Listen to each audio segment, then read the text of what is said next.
You guys should definitely check out the This new. episode is sponsored by Raymond Raid Shadow Legends. Legends. Yeah, all right, come Can on. we be sponsored by Genshin Impact? That's the new one, and people actually like it. Oh, Nope. okay, Only Raid so Shadow Legends. here's the thing about Genshin Impact. I'm gonna get my rant over because everybody at my office plays it, and we've all come to this conclusion. Oh boy. It's all right. Just go play Breath of the Wild. That's yeah. Like what? Like one of my coworkers, he's like, "Yeah, my friend Will has spent $200 on the game already." Everyone's like, the gacha isn't that bad, and I'm like, yeah, that's what they all say about every gacha ever. Okay, so it isn't as bad as some places, but it is still like, do you want this character? Because that's what the gacha mainly is. It's getting other playable characters. It's like you have to just run the numbers again and again and again. And the fact that he's seen somebody spend $200 on it already, I'm just sitting here going, for $200, you could get multiple brand new video games. Like, not even ones that have been out for a few years. Piping hot, $60. Multiple of them. You know, Correct. we're still not to the level of people like taking out a second mortgage on their house to get Jean Alter and Fate, but you know, one day we'll be stupid enough. They want the waifus, Tyler. That's literally it. They know. see Well, I mean, a that's pretty forgivable character. then. Yeah, duh. You would think, but I just find it really painful to think that you spent $200 on something that isn't even a thing. Yeah. Yeah, my thought on gotcha games has always been, and even with like to a lesser degree like MMOs. Like when I played Destiny, I was always like, man, I really like this game, and you know what? If you gave me the option to pay $15 to have a specific gun, I might actually just pay the $15 and buy that specific gun. As far But as I Blam mean- Blam goes, Destiny was pretty good, yeah. Yeah, I just kind of hate the whole like roll randomly to see if you get this thing. And I would say Destiny is on the less egregious side, you know, as a looter shooter. Like, there are ways to get the things you want. It just takes work. It's an MMO. It's not even like a gotcha system. So Yeah, but you know, it'll be good if like Destiny was fun, but that's a discussion for another time. All I was going to say before we got into Raid Shadow Legends is that Hero Forge, the cool little D&D mini maker, just got the update that lets you add color to your minis, and so I've been obsessed with Finally. it. And it's really good, it's really robust, and I've made too many people, and my god, I already bought Emily her birthday gift because she already knows what it is, and I might get myself a little something too, because they're fucking gorgeous and I love them. Speaking of D&D, do we want to play D&D? Yeah. No. Nope. fuck. Okay. Well, I'll talk to y'all later. Peace out, bud. I got some Raid Shadow Legends to play. I just got to get back to a good time in Raid Shadow Legends. It's Hey man, really... I get a I get a nickel for every time I say Raid Shadow Legends. So I mean, so Raid Shadow Legends, right? Emily, not Right, Raid They, Shadow uh, Legends, honey. But they don't even watch the people that they pay for their commercials. So I've watched several videos of people just dunking on Raid Shadow Legends. And then they're like, this video is sponsored by Raid Shadow Legends. And then they continue dunking on them. Like, yeah, they don't even care. I was They don't about know. to say, how could they watch all the people that they pay? Because they pay fucking everyone to make a Raid Shadow Legends I video. think my favorite is there's ones that with it's a very thick Eastern European accent, and they're clearly being dubbed, but it's just their lips are moving, and it's like, oh yes, I like Raid Shadow Legends. I get that with that, like, concubine, like, maid, like, feudal Japan game, where they're like, I was leveled to whatever maid, concubine, blah, blah, blah, blah, blah, blah. Oh man, I was banished to the cold palace. And I'm just sitting here going like, what the fuck even is your game? Do you want to spank her or put her in the dungeon? What? Neither, please. Oh god, let's play D&D, please. Nah. Strangely enough, we have this prisoner here. Would you like to spank them or? God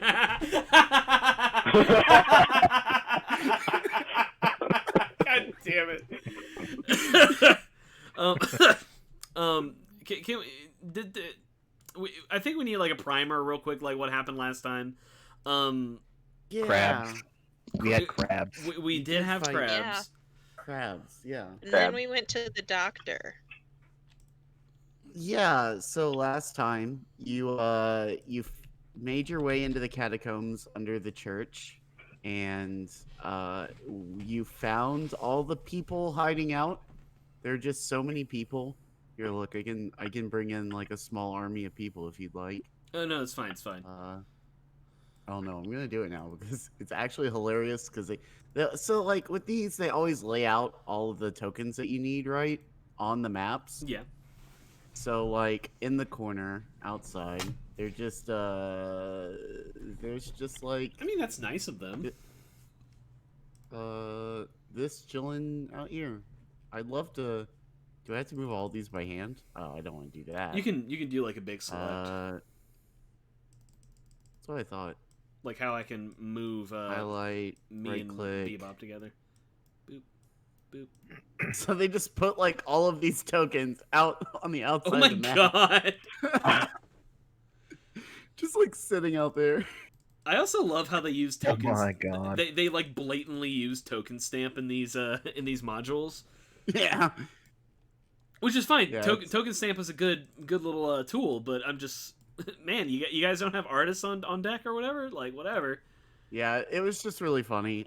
Anyway, so you met this person, Faria, who has been watching over these people. She's an acolyte of Torm, and she has told you that Elden Ravengard, one of the leaders of Baldur's Gate, has set out to one of the local chapels in the area to see about finding an artifact that they had heard about that might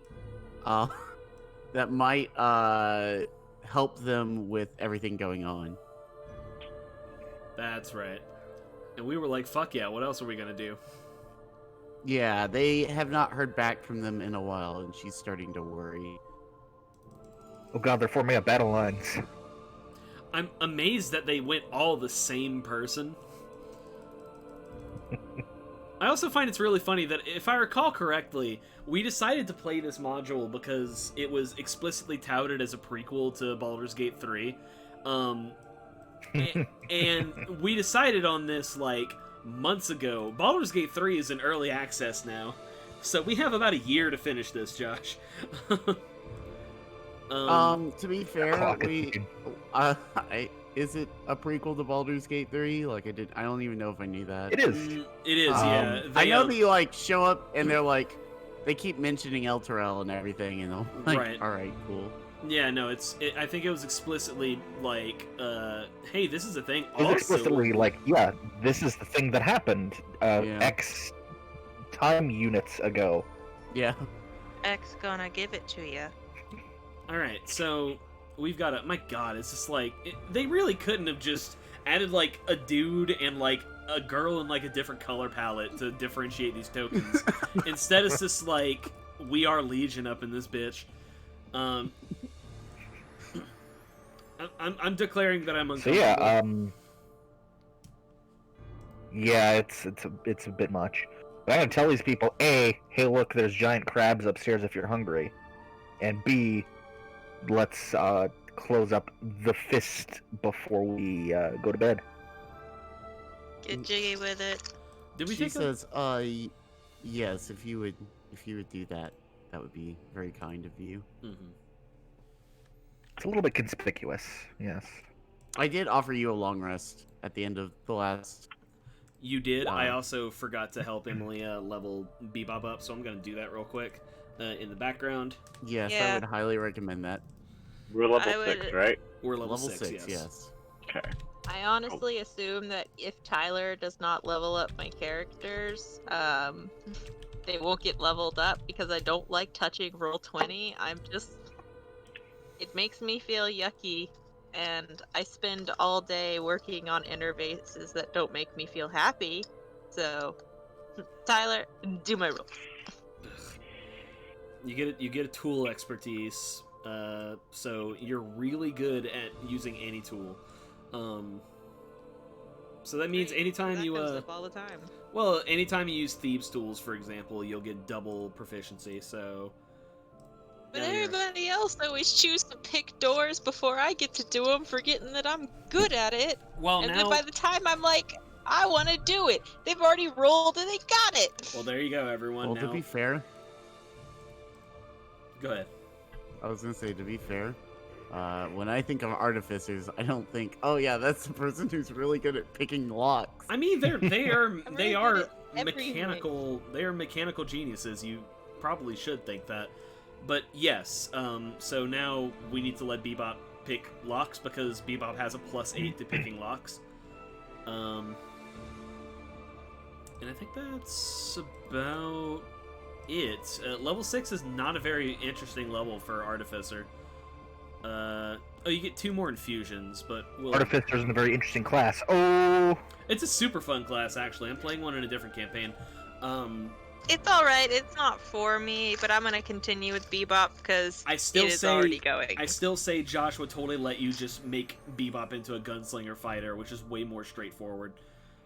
I know, but fuck you. I'll do what I want. Okay, I'm just There you saying. go. she told you. Level up my boy, level boy. Well, Tyler, are the characters more interesting for you now? well, God damn it! It's like a fucking oh great! It's like persistence of memory up in here. No, that looks like that the level in Persona 5 of the artist who thinks he's the best thing since sliced bread, and he has all of those portraits everywhere. The only thing that differentiated that character from any other character in that game is that you said he was an artist. Yeah. I'm pretty sure every bad guy in that game thinks they're the best thing since sliced bread. Isaac, I heard you, by the way. You know, yeah, but in my mind, it sticks out because he was a lot more like whoa, whoa, whoa, about it, and everybody else was just like, yeah, I'm the best, obviously, but he was just like, no, me, the godchild, So the we favored human. So we took a long rest. You get 2 more infusions in, but I mean we can just look at those later. Honestly, there's a couple cool ones. What's weird is that like some of them are like, yeah, you get this, but it's like for a feature that you don't have because you're not an alchemist, you're an artillerist.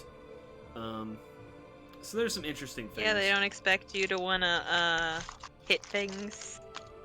Yeah, well, I wanna hit things. I'm telling you, I will show you Gunslinger after this session. I think you're gonna like it, and I think it'll be super easy to change, and I think Josh will totally let you do it. Josh, would you let her do that? Yeah. Say no. Oh. Anyway, let's go up top. Let's go fucking hunt down a thing, please. I'm begging y'all. Let us find the noble dude man. Cool. Let's start back over to here for a second. Macaroni. Okay. So, you're currently here. The place that, the chapel that, the lady pointed out for you is over here. So, if you would, yeah, this is not the page I wanted. Yeah, this is fine. I think we're gonna. Yeah, I think this looks fine. This part. Yeah. So, it's gonna take you a little bit of time to travel from. what, here to here, right? It's a good little distance. I would say probably like by the time you get there, it's about noon, right? Not that you would like especially know, but I have a um, watch. yeah, right. We can Time register. We're fine. time is wibbly wobbly in Elturel, so it doesn't exactly run like normal. And so when you roll up, you see. Let's see here. What the fuck? What do you see here? Where are your character sheets? Player characters. Well, those guys look real friendly. Don't they? Don't they though? Walker, Bebop, Kaja. Let me find Lulu real quick. Ooh. How could you miss her? Dude, my sister was getting rid of a cup from Lulu's, which is a restaurant that is owned by Jimmy Buffett's sister. Yeah, it is. And she was like, "You want this cup from Lulu's?" And I just kind of like smiled a little bit because I was just like, "Lulu." But no, I don't want that cup. It's ugly as sin. Thank you. You should have taken it and painted Lulu on the cup. Hey, Emily, that cup is already painted and glazed. Why are you painting over it again? Fuck you. Lulu! Luluception. Let me find the thing I'm supposed to read. So, as you roll up, here's what you see. The 10-foot-high brass fence that once surrounded El Toro Cemetery has fallen in numerous places, and a wide gate allowing access to the grounds has been torn from its hinges. Severed humanoid body parts adorn the spikes atop the fence post. Some of the body parts wriggle and writhe as if undead, twitching in concert with the lightning flashes of the companion. Cracked gravestones and crumbling monuments are scattered across the cemetery grounds, whose center is occupied by a chapel dedicated to Lathander, Torm, Helm, and Tyr. That once holy structure now glows with a fetid purple radiance. Well, yuck.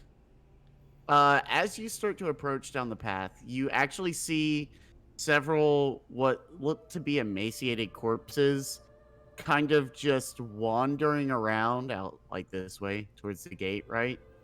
And a bunch of skeletons kind of just shambling around. It is overall very ooky spooky, but they don't seem to be targeting anything or looking at anyone in particular. They're just kind of wandering. And as long as you keep your distance, they don't seem to bother you. Just in time for Ookie Spooky Month. Josh, you went and made a Halloween episode for us. Yeah. Dude, it's crazy how much this lines up. So as you approach, you see in front of the building here 3 giant undead minotaurs. They have not noticed you yet. What would you like to do? I would like to have a tool in Roll20 that lets me make cubes of specific shapes instead of doing this trial and error shit. Draw a shape? Yeah. Like this? Oh, I thought he meant like a mechanic in the game, and I'm like, what on earth do you need a cube for? Spells. Oh, yeah, That's close enough to what I'm going for. I think there I'd are like to cast one of my... Go ahead. I'd like to cast my brand new spell. Hypnotic Pattern. Let's just try and get these boys charmed. Why don't we? Ah, sweet. Yeah, I thought we were gonna start like sneaking around out back, but I mean, all right, cool. We get to start hitting stuff. Fuck yeah. Oh, this isn't hitting stuff. This is basically incapacitating them. Ah, come on. I mean, you could still hit stuff, but... I do want to hit stuff.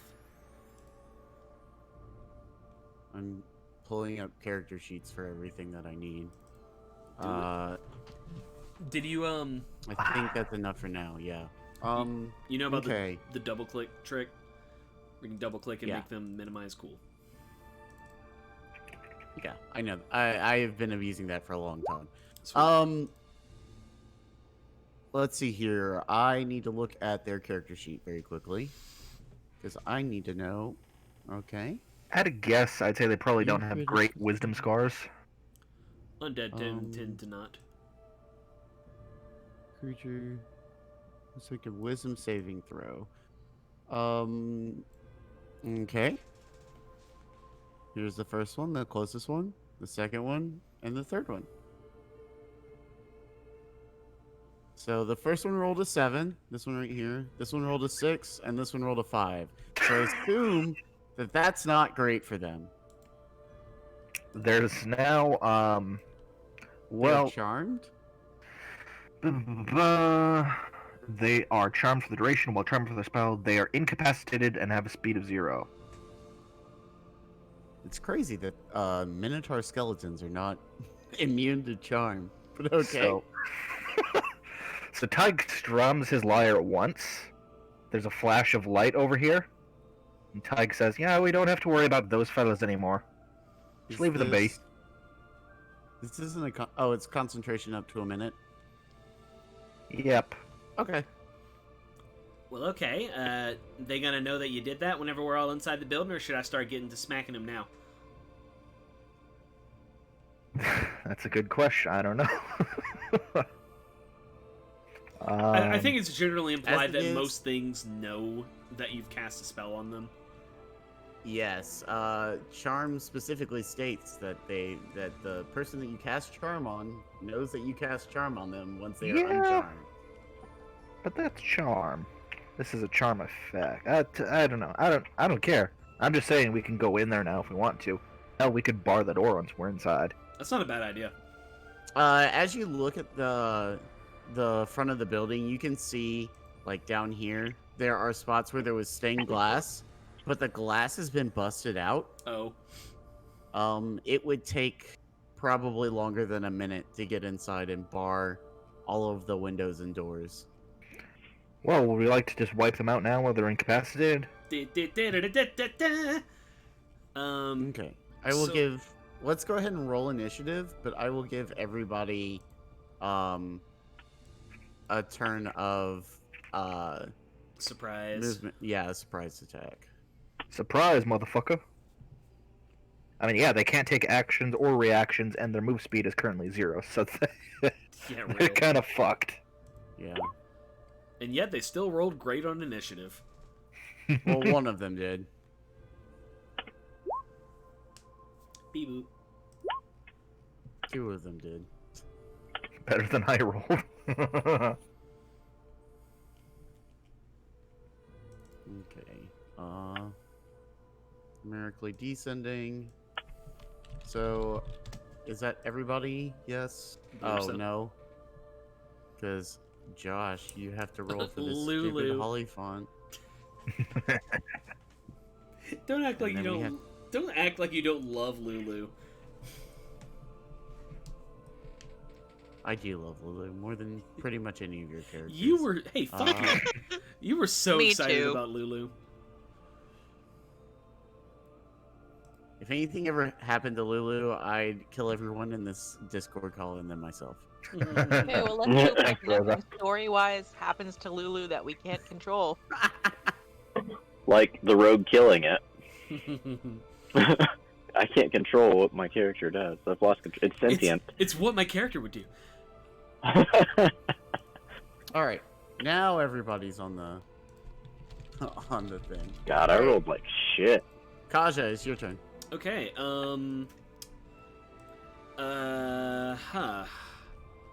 let me,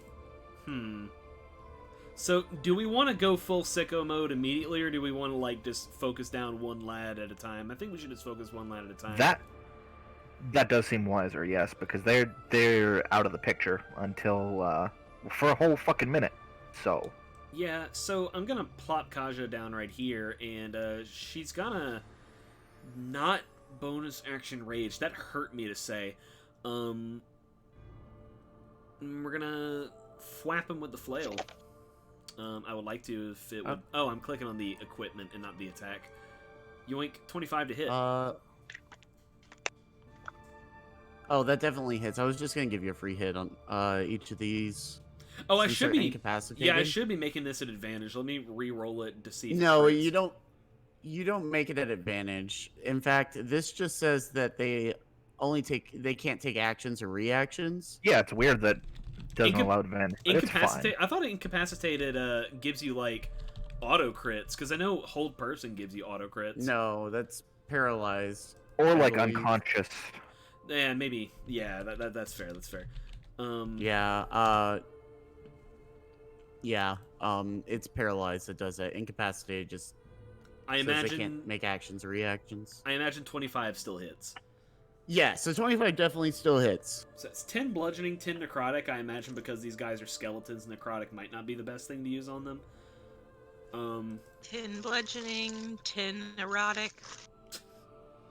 And after that, yeah, we're gonna... you hit him and he goes kind of like reels back some. And an 8 probably misses. Yes. So, because he took damage, I do believe that invalidates hypnotic pattern on him. Yes. So he But is... I mean, this is essentially a surprise round, so You're right. Okay. all right. That's Kaja. All the Minotaur's turns are skipped, so it's Bebop. Alright. I would caution people that guy is now, like, he's not incapacitated anymore, so he does have reactions in case you run past him. Yes. Yeah. We need to do So, one at a time. Bebop is going to do a firebolt at the Minotaur that was just hit and is out of its Stupor. thingy. Yeah. We roll it at advantage. No. No, it's just normal. Okay, cool. That still hits. Yeah. The damage will be What 12 fire damage. Luis. What kind of damage does your mace do, Mine? Tyler? It's a Yeah. 1d8 plus strength. Yeah, but what kind of damage? Bludgeoning. Okay. Yeah. So you did more damage than I thought you did. Oh, do they have weakness to bludgeoning? Then it'll be 20. Tyler sounds like a teacher who suddenly, like, not a teacher, a kid whose teacher suddenly started, like, talking about something they're good at, and they're like, ooh, I'm gonna show off, and then everyone else just kind of like, ugh, okay. Yeah. Thanks a whole this fucking Minotaur lot, is, dude. Wow. This Minotaur is looking pretty beat up now. Next up is gonna be Rhea. Rhea's gonna move up and make this attack on her with her longsword. Hey. I was talking about how my girlfriend just said that I was annoying for being excited about D&D. I didn't hear anything. I don't know what you're talking about. Miss. Just fucking saying, like, God. She missed. All right, Hey. Rhea's being super useful tonight. Yay. Walker, it's your turn.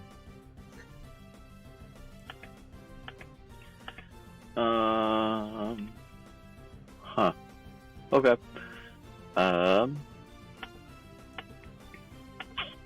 Let's hit it with the short sword. I don't know why my proficiency bonus isn't changing in roll 20. Do you want to just move straight up to it? Yeah. Okay. That's, yeah. Well, I was trying to get my because my proficiency bonus is Well- not changing. It keys off of your level, so make sure you set yourself to level 6 and then it'll do it. Yeah, I have that. Weird. I have Rogue 5, Wizard 1. Rogue Interesting. Well, just like treat it as one higher then, I guess. But I hit it. My to hit is right. Yeah, that hits. Yeah, it says it on mine. So maybe it's just like lagging out or something. So it just needs one more damage to whatever I roll out of this. So 8. Okay. Well, you don't add proficiency to damage. Well, that's what's showing it short, like because of my sheet on. Oh no, yeah, you're right. It's the to hit is one more. So yeah, it was 16 to hit and then 7 to sorry. That's fine. 7 Also, damage. strangely, it says 7. piercing. Short sword is piercing. Is it? I Yep. could have sworn weird. Always been piercing. And then my sneak damage will be, how many d6 is that? 3d6. It's crazy to me that you your sneak damage is gonna do more than your normal. My favorite didn't work. subreddit. R/3.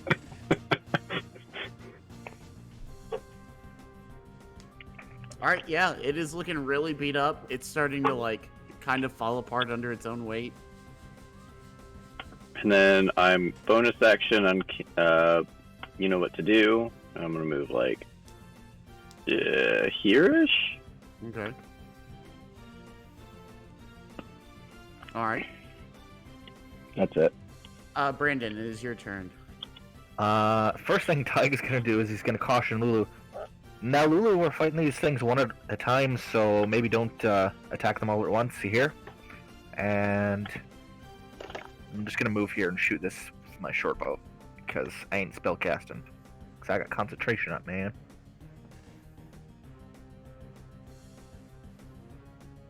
Oof. Oh, of course. F. Oh well. Yeah, it And just sails extremely wide and kind of tinks off the building over here. that's fine. And I maintain concentration and blah blah blah in my turn. Okay. Lou says, got it, one at a time. She's gonna zip over here. Josh, every other week I look forward so much to hearing your Lulu voice. And she's gonna swing her horns and miss pretty wildly. And she's like, yes! Let's go! It's a good thing I'm playing Pokemon battle music on my end.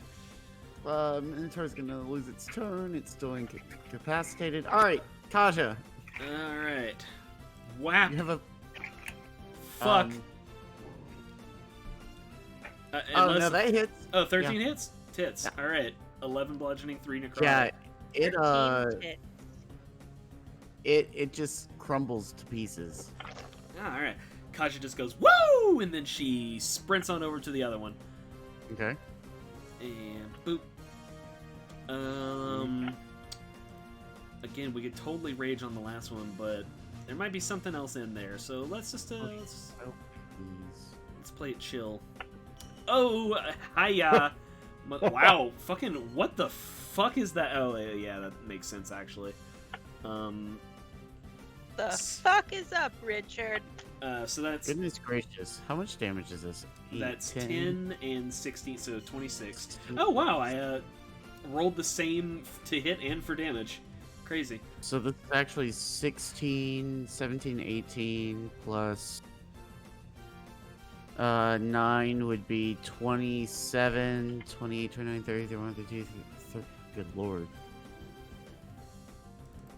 Yeah, so you just kind of roll up and your momentum carries you into this one, and you kind of do like a spinning top move. Oh yeah, catch no. it behind the leg and just like slam it, and just like you knock off like one of its like femurs or something, and as you do, it just kind of like turns to look at you, hopping on one leg. Hey, what's up, big guy? I got more where that came from. Come on, and that'll do it. Okay, so this guy is gone. But the next Minotaur is up, and it is this one. So this Minotaur is going to look at you and make a Great Axe attack.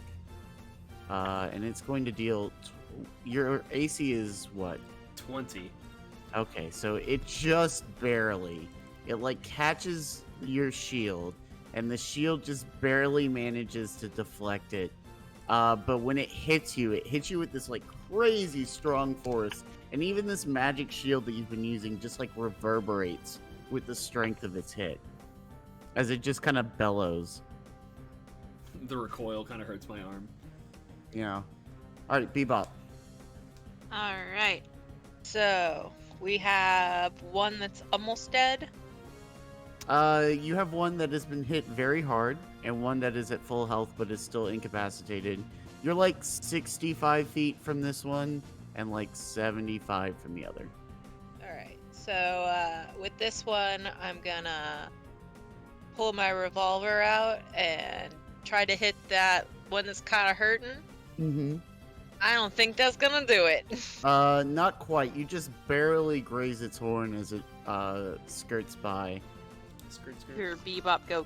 Do you have extra attack yet? Because actually, I don't think you get extra attack as a... I get bonus attack like a couple times a day.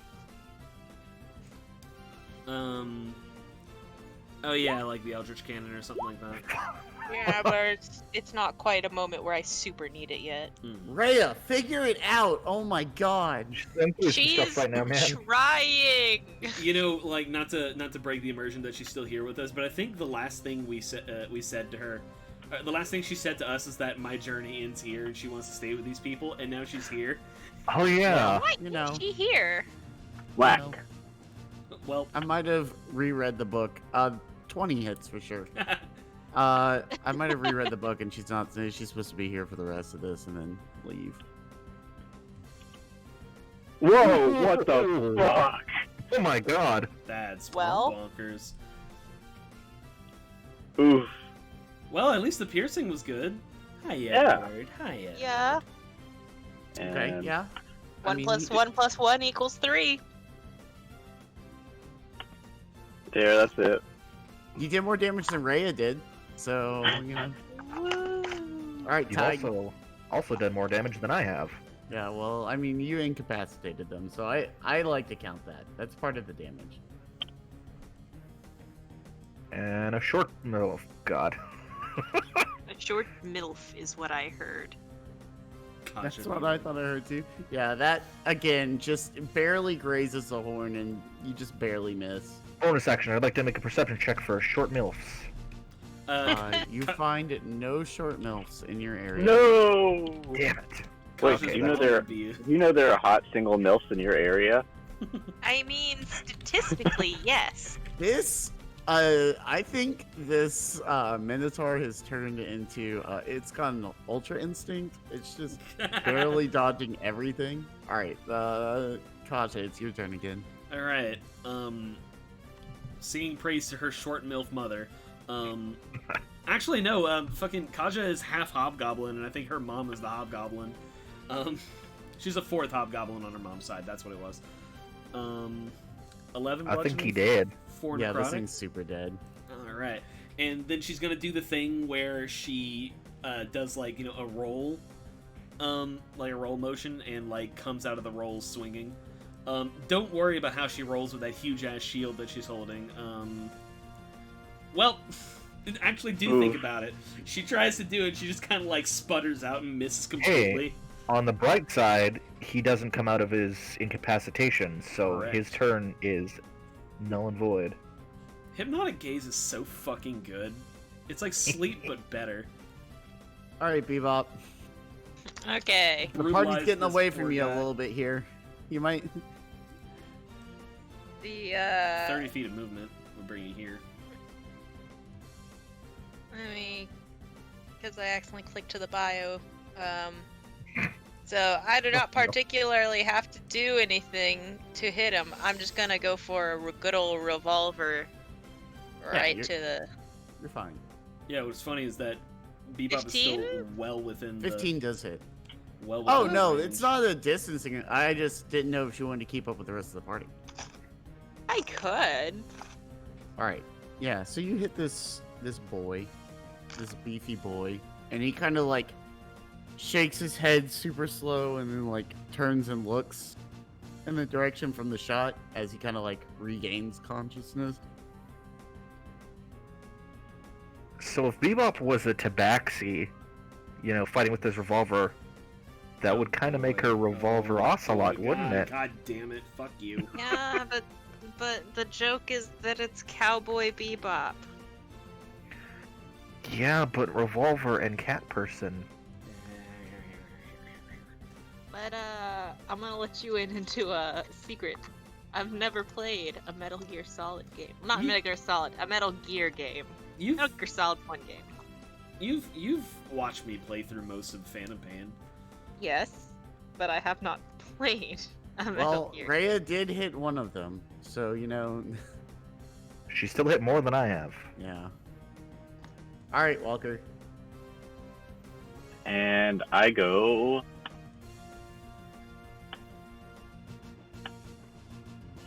Close my sheet out. I gotta get whack. Blah, blah. Oh, sorry. I moved up to him too. Yeah, sorry. I guess I should say that.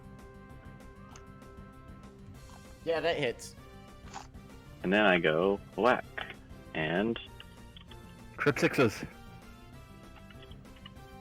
Ooh. Pretty Hey. close. Yeah, it's a good chunk of damage. and then I do the thing. I do the thing. Actually, I do the thing a little bit more. I bonus action disengage. Yup. Oh. Give me Bonus just a action, do second the here. thing. I love that Kaja can do the thing, but Kaja would never do the thing. Give me just a second here. I call it rogue-yoing. It's just the playing the goblin yo-yo on my end, but again, Kaja would never. Okay, you're good for now. Okay, one last short bow attack. Let's see if I can do it. Hey! That hits. Yes. Yeah. It kind of sinks into the soft skin around the around its middle section that's left kind of dangling. All right. Lou's like, "We're going to do it, guys." It's going to make this attack. Oh my goodness, she actually hit something. Yay! Praise be to the Lulu. Good for her. I'm proud of her. Alright, yep. And now it's the Minotaur Skeleton's turn. Go for Lulu. So it's gonna look at Kaja here. Zap. I'm guessing a 14 does not hit. It does not. The other one crit or something? Good Oh my- lord. God, okay. Yeah, it's just gonna lift. I guess it rolled real bad on its attacks, but that's fine. Yeah. Kaja, it's your turn again. Wait, I thought you said it crit. No, it didn't. Oh, okay. No. Say I- things. the- Say things louder, damn it. The last time it attacked, it was gonna do 24 slashing if it hit you. Ooh. This time it would have done 8. Double 12s, so nothing. Yep, sorry. Swish, swish. It's fine. It just kind of defends itself. Bebop.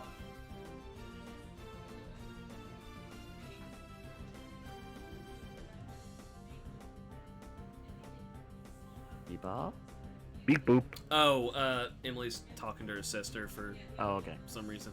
I'll I'll tell you what Bebop. Who talks do. to her sister, honestly? How Bebop. dare she talk to her sister? The revolver shot and misses. Okay, So yeah. cool. Freya is gonna do her thing. Oh, she hits.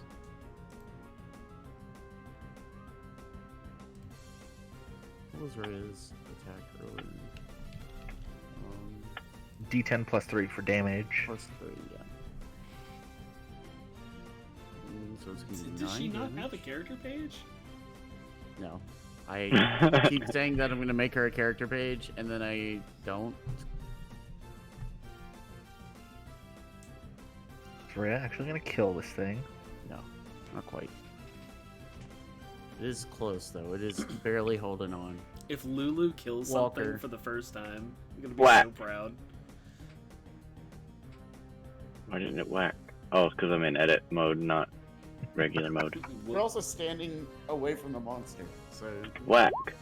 Hey! You love to see it. That's a great roll. Unfortunately, you don't have 15 feet of reach, so it misses. You just throw your short sword. I'm just gonna go ahead and put the X on it. Yeah. There's no way you were doing less than 5 damage. So. It is possible. All right. We're gonna leave a turn order up here for a little bit. All right. Yeah. So you pretty easily dispatch of these things. I'm gonna bring Bebop in now. I am here.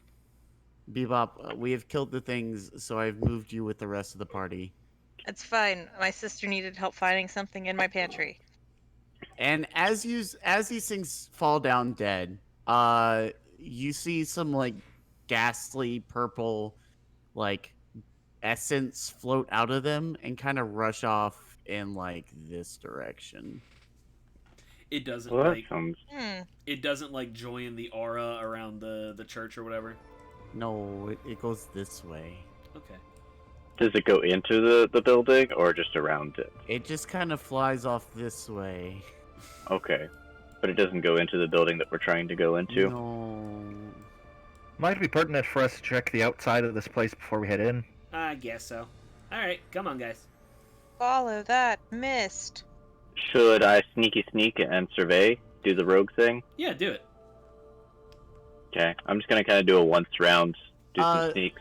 So on this pavilion, let's get some perception checks before we move around the building. Beep, beep. Ooh! 19. 21. Okay, yeah. 21. So yeah. Okay, good. So everybody pretty much notices these statues. There's one here, one here, one here, one here, one here. Yeah, and you can kind of see them going all the way down. Okay. Walker, Bebop, and Kaja will notice that they each have a nameplate next to them. But the nameplates are blank.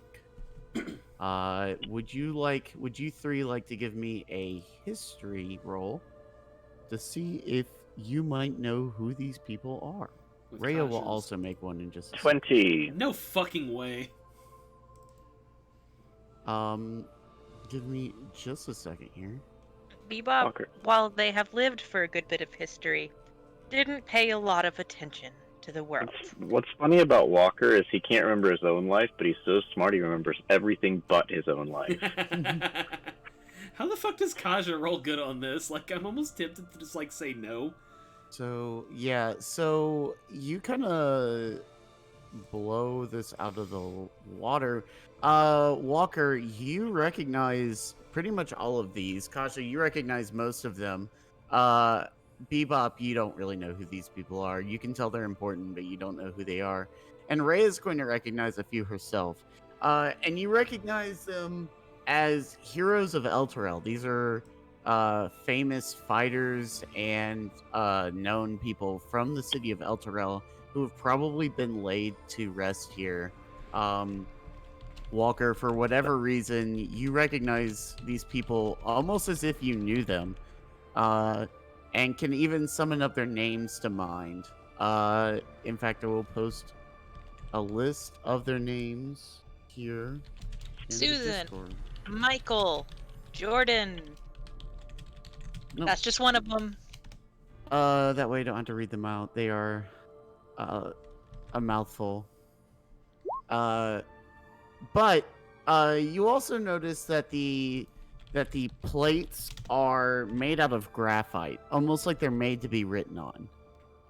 They don't bear the markings of anybody's name, but it looks like at one point it was planned that they'd be marked with somebody's name. So then I'll carve their names in. Van Lancer Eagle Talon is the coolest fucking name. Holy shit. Yeah, that's Hello, I am Van Lancer Eagleton. They should So, be like- upset that they wasted that name on a dead person, honestly. Yeah, so like Sahar, that is a name of anybody that I could see.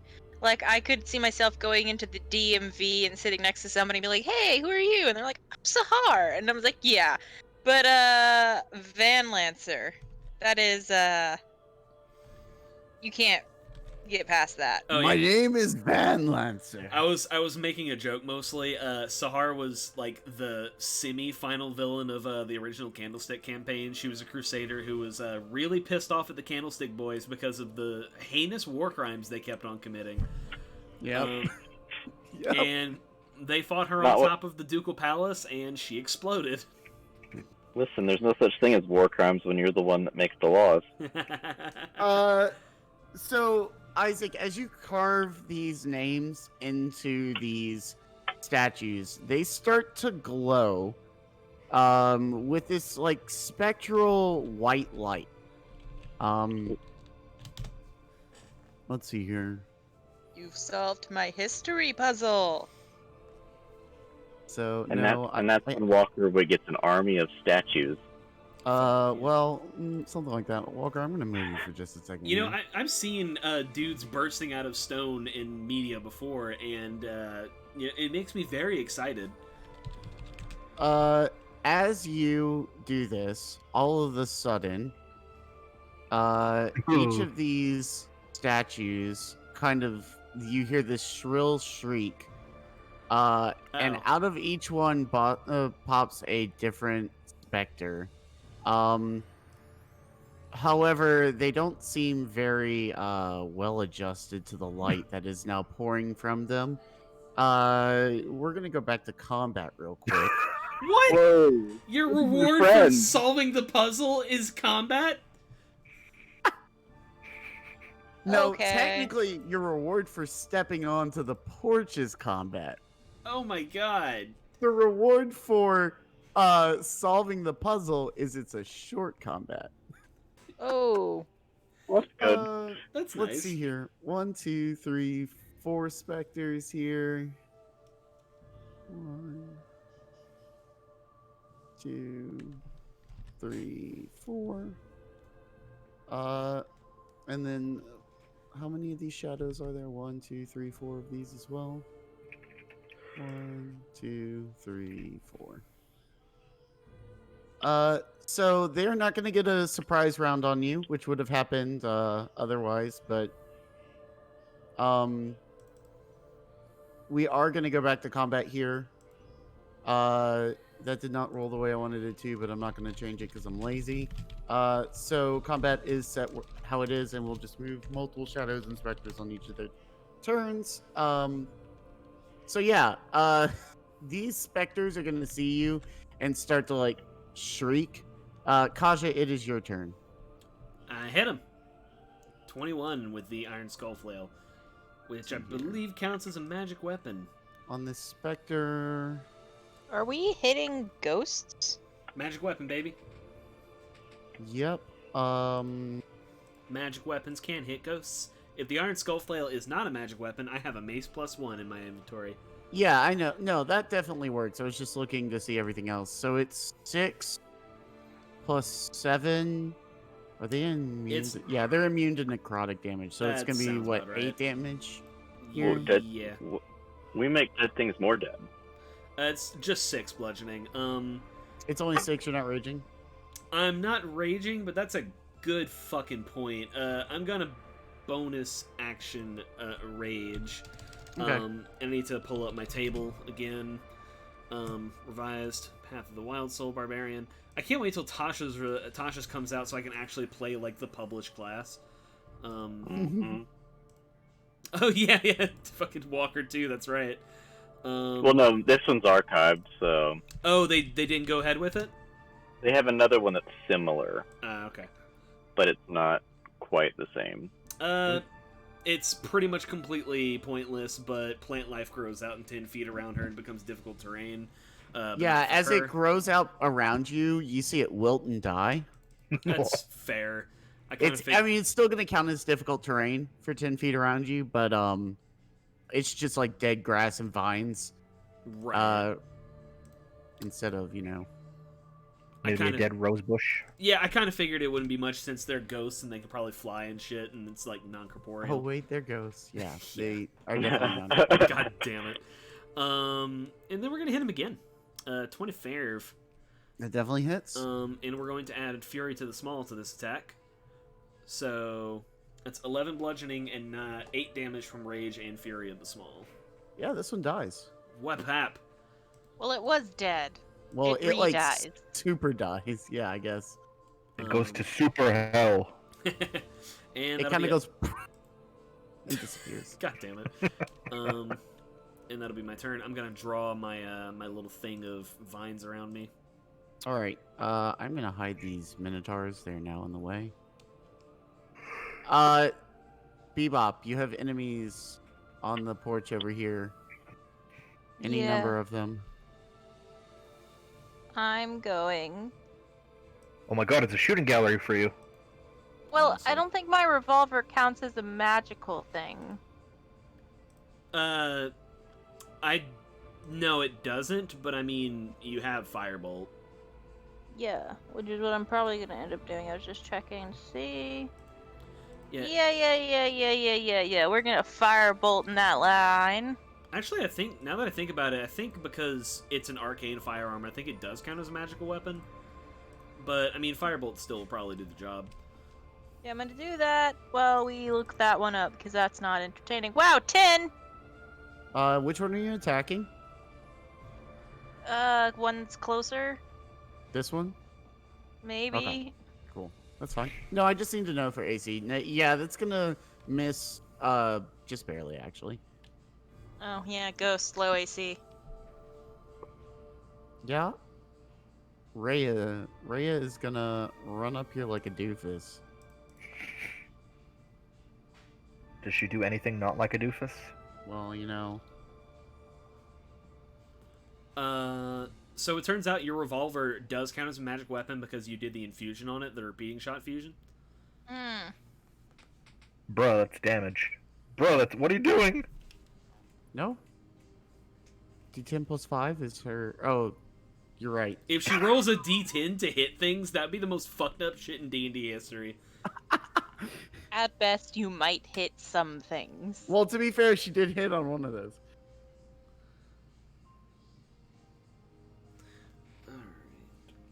God, She makes the exact same rolls. All right. Well, congratulations, Brandon. You just lost your attack. Cool. Damn. Walker, it's your turn. Okay, so mechanics question that I've never had to deal with. Okay. If I disengage, like bonus action disengage, do I do that? I would, okay. Disengage from this one, go attack the dude that Kaja's attacking. Does the same disengage apply? Because you can't, I mean, it's still, the bonus action would hold or not. I believe... Can I does disengage prevent me from any attacks of opportunity, or just the enemy that I'm disengaging from immediately? I'm pretty sure disengage implies that you are leaving combat from everything that can currently hit you. That is a good question. That being said, yeah. I think if you move into the range of something that can hit you, you would have to disengage again to get away from it. Okay, so the text says if you take disengage action, your movement doesn't provoke opportunity attacks for the rest of the turn. So I would assume that okay. applies to everything. Well, Okay, Sure. yeah, there Well, you go. Alright, so bonus action disengage, move Well. up here. Congratulations, guys. We did it. We broke rogues. I mean, And whack. Yeah. You know what's really funny is it's a +1 weapon. Ooh. And whack. Yeah, this shadow also goes. Just can someone do like a little puff of dust noise for me? Thank you. I can't do that. all right. This. I have asthma, so it's easy. Let's see here. Shard. Deet. All of these are gonna take 6 points of damage as the light slowly burns away these shadows. Oh, hey. Swag. Because I got them out of the thing, so they're not protected anymore. Light hurt. Okay. Let's see here. This one is gonna attack Rhea. Go Oh my back to me. goodness. This is gonna do 6 damage. Strength score is reduced by 1d4. That's not good. Oh no. Oh no. Alright, so Rhea's strength is reduced by 2. And she's gonna take 6 necrotic damage.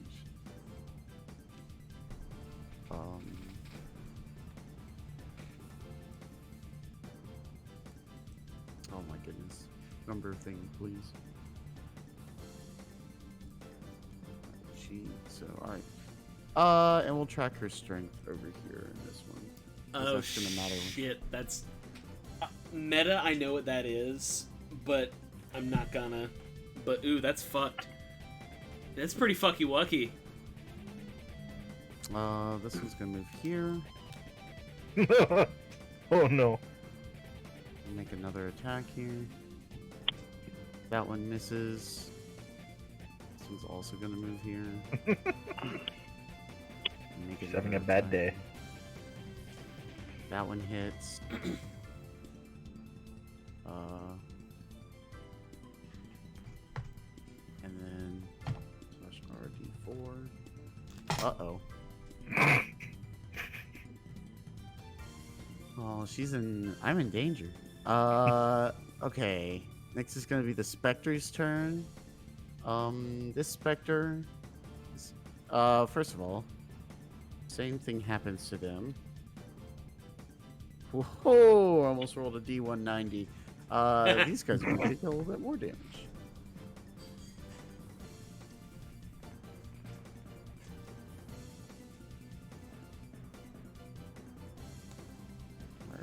No, that's not what I want. Alright. Please stop. Okay. This one's gonna move out here. Make an attack against Bebop. Ew. Bebop, you're gonna take 19 necrotic damage. Oh my god. Oof. It critted. Oh no. And then I need you to give me a Constitution saving throw. Oh no. Okay. No, Let me just. Okay, Constitution saving throw. Roll good, roll good, roll good. No! Oh, fuck me. oh no. So, No! so you are gonna lose, 19 permanent health until you take your next long rest. Oh. Oh my god. The fuck did he do? Your max HP is currently 30. This one's gonna move over here. Negative energy monsters are fucking crazy. This one's gonna hit Lulu. 6, and her It'll health bounce is gonna off go to her and 30. she'll jiggle like jello. Yeah, she Go ahead. kinda, she kind of gets like, it like hits her and she like spins out and then like comes back. What was that, Isaac? This one, I'm sorry. I know we're doing the thing, but I have to bring up a new wish. My brother beats us in the odd wish request on Facebook. His wish suggestion is a custom butt plug bath bomb. What? Like a bath bomb shaped like a butt plug. Correct. Or oh, I was thinking butt plug with the bath bomb on the end of it and then you take a bath wearing it. I mean, I guess you could put it in your butt and then take a bath. Like He'd be looking like he'd fart glitter. Okay, So, sorry. Continue. Isaac, the specter that was closest to you, could you give me a perception check real quick, Isaac? Yeah, sure. Don't fuck it up. Shit. Don't fuck it up. I'm good at those. And then now I'll roll like an @1. Oh, that's right. I forgot I have 40 feet. Thank God. Yeah, so you definitely hear it as you're like engaged in combat and everything. Your attention isn't drawn away enough to miss it saying, "Must tell master," as it scoots off this way. God damn it. All right, Tig, you're next. I'm gonna Oops. clean up the board a little bit while you take your turn. Just know that it's being considered. Rhea, I am sorry. Rhea, no! 20-foot radius sphere centered on the Are we gonna kill Rhea? That might hit Lulu, and I can't accept that. Oh my god, I'm glad the spell doesn't say it doesn't affect undead. God, I miss See what Mango and the her range- sculpt spells, where she could just drop a fireball on anything with no consequences. No, if So- I ever play wizard again, I'm gonna have to be an evoker because spell sculpt is just too fucking useful. So I don't want to meta, but I mean, does Walker share with the party that, hey, that ghost is making a break for it? I think that's up to Walker. Walker, I'll give you a chance to. Yeah, I would do that. It's a free action to say Yeah. words. Yeah. Yeah, I'd do that. Sorry, and I was thinking that too, but I was looking at what I could do to stop it too, so I forgot to say words. That's fine. You guys take care of that. I'm gonna go and help out the guys. Damn it, it's out of range for that one. What about this one? Okay, that's 60 feet. You're God. exactly 60 feet out. Ray is really fucking up all my plans. Okay, so that's an option. Foiling Probably my plans. best option. Okay, I cast command on that ghosty there that's trying to break for it, and I say, stop. Stop it! Stop it. You just stop it. The spell Yeah. has no effect if the target is undead. Oh, I read good. Never mind. Fall back. Undo. Control Z. I was gonna say control delete. You as a person just say stop, and it's like, what? The fuck you gonna Okay. do about it? Reassess options. I have to assume that it's immune to sleep effects. Damn it, it's not close enough for hideous laughter. Oh my god. Tyke is just the anti-undead, but like, not in the traditional sense. He just sucks against undead. Surprised about what specters are weak to. or I don't- immune to. I have to imagine it does not classify as humanoid.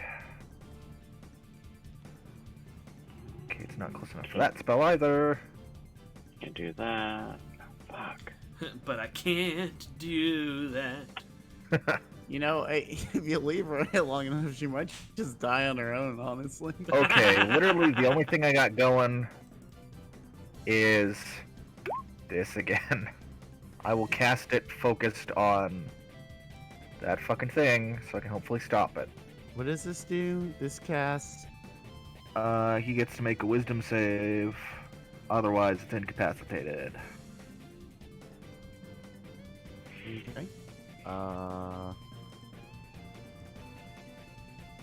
I'm so sorry.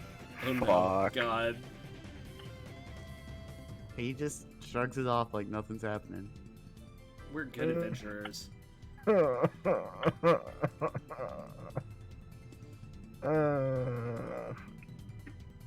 Right, I'm Really? just gonna give wait, is inspiration a bonus action? It is, yes. It is. Talking to the Cool. bard, man. Who would probably I can make it to him. You know what? Yep. Walker gets inspiration. Yep. Okay. Lulu is gonna use one of her trumpet blasts here. She's about to rear back, and she's gonna just sparkle the shit out of everybody in front of her. Sparkle the shit. So all these people need to make con saving throws. Sparkle the shit is That my one- new Sonic character. Def.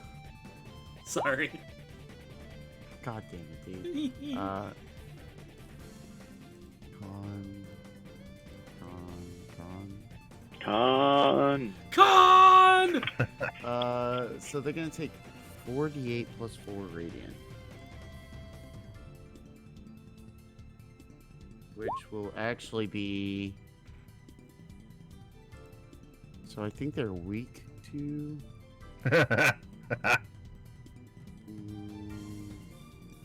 No, they're not actually. Okay, so they're all gonna take 21 damage. She's actually just gonna blow away basically everything in front of her. Yeah, I think literally everything in front of her has less than. Yep. So you see Lulu kind of rear back. And then Give me a all good of a line, sudden give me a she good lets line, out man. this. She lets out this. Blast of glitter and rainbows in this giant cone in front of her that just eviscerates and blows away all of the specters and shadows in front of her. Fuck yeah, Lulu! And she's like, there! Now you can't die on us, Rhea! Okay, maybe I'm gonna go chase the other one after all. Yeah, Kaja, it's your turn. Oh yeah, so basically I'm about to go full monk.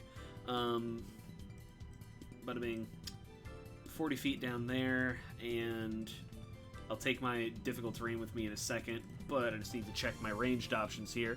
I don't have any magic range options, I don't know why I'm checking them. Dancing lights, press it. God damn it! I don't have any combat cantrips because my intelligence sucks. I should have took cleric magic initiative because I didn't know you could do that, or maybe that feat didn't exist whenever I did that. But we're gonna take the dash action and get within range, so that in case he moves, he gets a smack. That's Concha's turn. But then adjust the disengage action. I mean, it can do that. Bebop. You have the Oh. Spectre in front of you. Okay, so since we learned that my gun can hit the Spectre, we're gonna try to shoot it in its fucking face. Put the gun to its temple and pull the fucking trigger. Watch me miss this one. 12? Maybe not. Yeah, you fire and you just barely miss. Aw. Yes. Somebody needs to confiscate Bebop's gun, because only about 50% of these bullets even get close. You would technically the- have to make it a disadvantage anyway. To be fair, You want me to roll it again to see if I can get even lower than a 12? No, I'm just saying because he's in melee range and everything. The whole threaten thing applies. Oh, Well, the damn. 12 holds. all right. Well, so you miss. Rhea is gonna jump down here and try to help you out. Oh yeah, it's not this anymore. It's so it would be. Oh god. D20 like -1 or something stupid. Well, she has a +5 with her weapon. So I'm guessing it's not a +5 anymore. It probably is what is- a if minus it was just- one. She has a +3 to her damage, so I would assume. I don't know. Well, this is all right. Well, she like hops down and runs over to you, but she's just moving so much slower than she was before. She can't hit anything. Walker, it's gonna be your turn. Okay. I will run. Bonus. Oh yeah, it was there. Yeah. Bonus action dash and whack. Okay. So question for Brandon. Yeah. Bardic Inspiration can be used on damage as well, correct? No. No. No, it cannot. Okay. Just on the roll? Okay, what did I roll? I'm going to use it on that roll, though. Yes. I think it's D8 now, right? It is a D8. So There we that's go. a 17 Yeah, that'll hit. for 10 damage. Did we And- decide do +1 weapons deal magical damage? They don't deal magical damage, but they hit for the purpose of requires a magic weapon to hit. Magic is its own like specific kind of damage, and it's actually kind Yeah, of rare to do raw magic damage. Yeah, but the thing is it doesn't do so it's not gonna do full damage here then. No, But you do manage to kill it with the sneak attack. It just barely like as it's about to leave to like get away from you, you manage to reach out and like a last ditch effort and kill it. It was very clearly heading for this building here. Yeah, that's what I figured. I'm gonna sneak in and peek my head in and see what is in that building. Stealthily. Okay. Stealthily check the door. Is it a closed door? Yes, it is a closed door. Okay, well, I'm gonna quietly check that door and see, like, if it's unlocked, locked, easy to open, all that, and if I can get in easily, I will proceed. It is indeed it. So there's a key hole on the front, right? And it's unlocked. It's one of those like cartoony keyholes that you can see all the way through. Okay, yeah, I'll just do that then. Yeah, I'll just look. Yeah, and when you peer through it, you see what appears to be a man standing at a table with his back to the door, poring over a book of some kind. He doesn't seem to be like reading out loud or casting any spells. He's just very engrossed in his work, and he's like, there has to be something here. There has to be something here to stop those foul demons.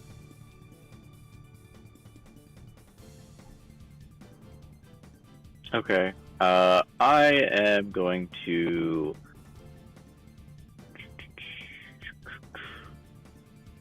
since I can see in there, I'm gonna cast Detect Magic and see what all he's looking at. That is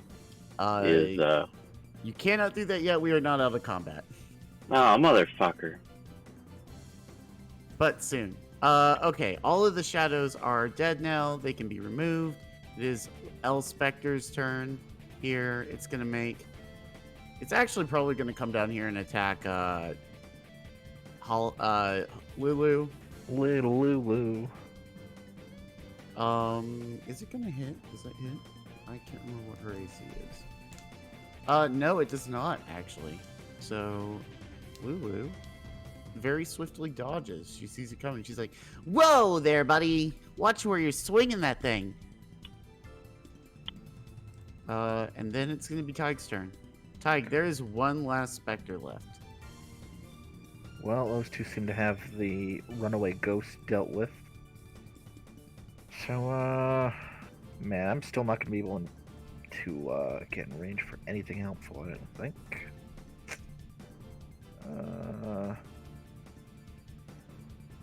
Yeah, no.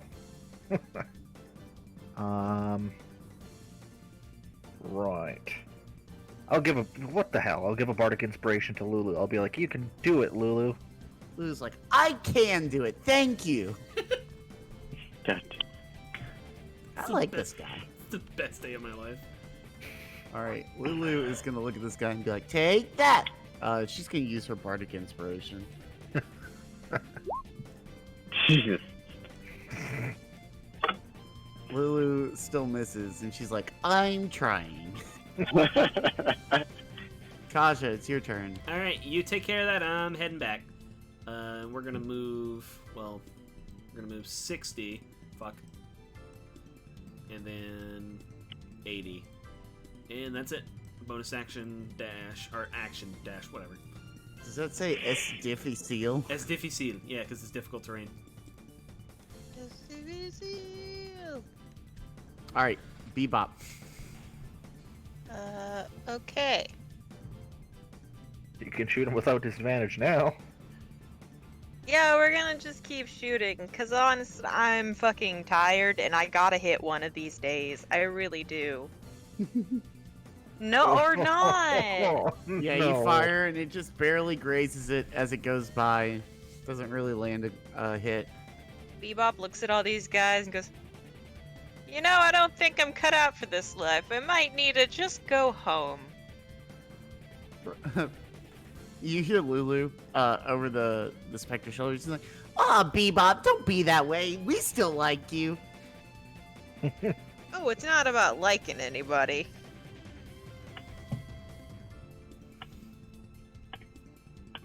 Go Rhea. Rhea's Go, actually gonna Rhea. hit with that attack. Oh.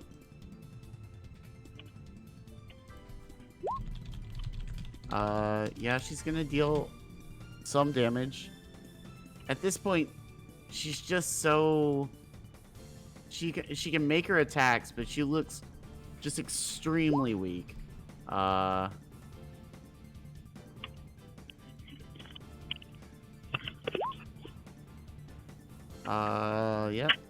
Let's can do a little bit more. She has whacked Le Monster. All right, Walker, what would you like to do now? He says that he's going to be right back to put Harrison to bed. He's holding his attack in case anything comes in range. Okay, good stuff. We will say that he's delayed his turn. That works too. It's the Spectre's turn. It looks at Lulu again, and it's like, "I'm gonna heck you up, fam," and it's gonna miss again. Lulu's like, "Nah, nah, nah, boo, boo." And Tig, it's gonna be your turn. I don't have anything that can even damage this exactly. Do I have anything that can do anything other than helping other people? No. Nope. Nope. This is why support characters are cool, but also, like, why? This is why we take Vicious Mockery. You could move and mock it viciously. I could. You just point your finger at him and start crying. He becomes uncomfortable. God damn, there's really nothing, huh? Wow. God damn. Ooh-wee. Ooh-wee.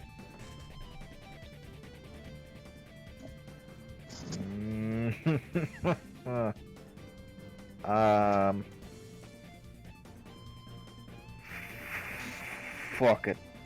I'm just gonna hop up here, and I'd like to press my ear to the door to hear if there's any, like, enemy reinforcements coming. So this is not a door. This is actually a stained glass window. Would you...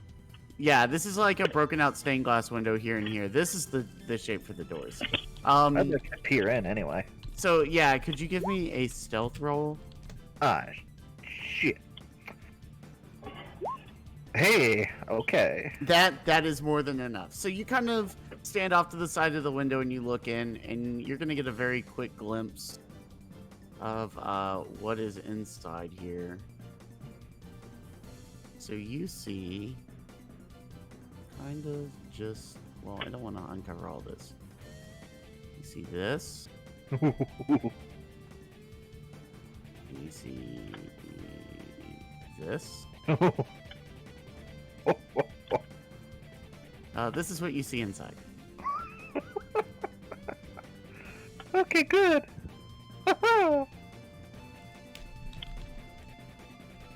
Okay. Yeah, I'm gonna just step away from the window now. Okay, that's fine. Isaac, we delayed your turn. Would you like to just take it now? Yeah. Oh, we're still in it. God damn it. Oh, okay. Yeah, Yeah. There's one left. Okay. No, I just move up to the door to get ready for what I'm gonna do once we're out of initiative. So. Okay. Fuck me. Yeah, so, by the way, Ty, the things that you see inside, have not noticed you. I hope At not. all. They don't. And they're just kind of rummaging around. They obviously are not, like, aggressive at all. I'm glad they're not hearing the din of combat outside. It's almost like they've been programmed not to leave the building. Ah. Well, that's neat.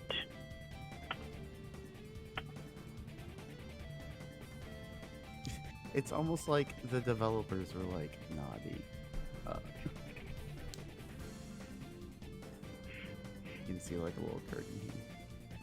Alright, next up is Polyfont. Bring That's it home, Lulu. Bring it home. And heck, she almost does. So she hits it, and as she does, a little dash of sparkles hits the specter, and it kind of wails and flails, and it's just barely standing. Kaja, it's your turn. All I got is bonus action or action dash. Also, I think my rage has dropped because I haven't hit anything in like 3 turns.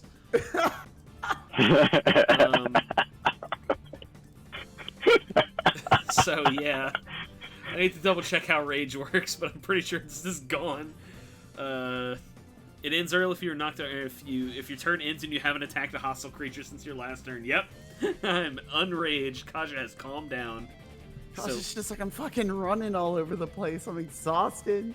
All right, This shit never ends. SDV seal is over, but I'm here. All right, Taking my next Bebop. fucking turn. I'm taking my next level in cleric. I swear to God. Okay. So, Bebop hasn't hit anything. Bebop, do you have a cantrip or something you can throw at this thing? Like, Firebolt, firebolt. Is Firebolt a cantrip? Yeah. Yeah. We're just gonna do that one. Because Bebop apparently has forgotten how to shoot a gun. Doesn't know which way to hold it, how to point it at anything. So we're gonna Firebolt. It's just safer this Oh, way. thank God! A crit! See, this was the problem all along. You're a caster. You gotta cast. I mean, Roll 20 is like, finally she rolls a fucking spell. technically speaking, Wait, Bebop but- does use their gun to cast spells. So I mean, Yeah, I'm shooting a spell out of my gun, and I have shot Firebolt multiple times. but this time it decided for me to crit. So I fucking guess so.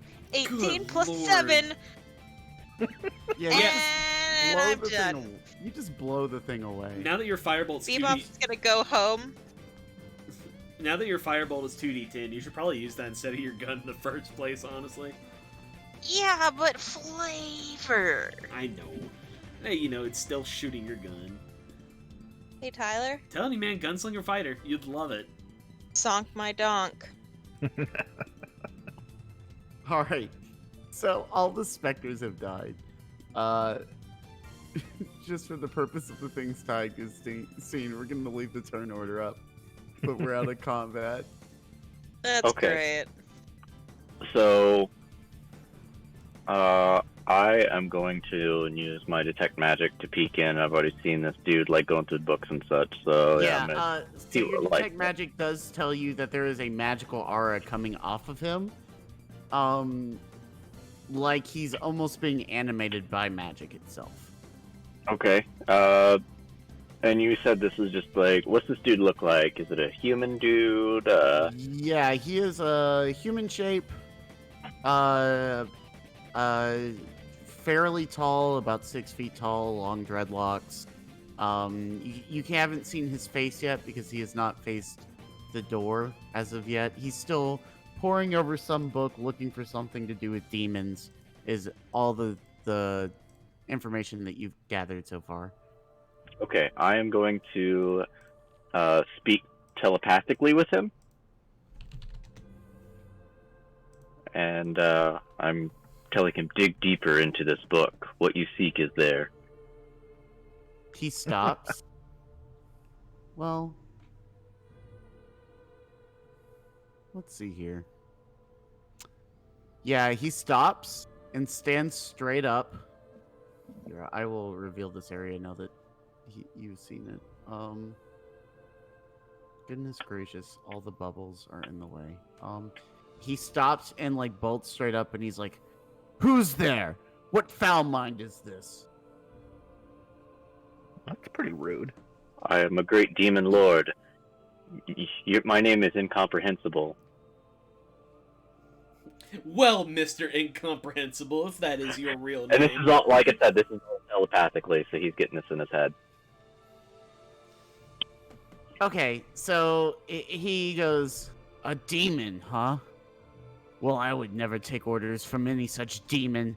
Be gone with thee. You and your ilk are not welcome here." Begone, thought. Okay.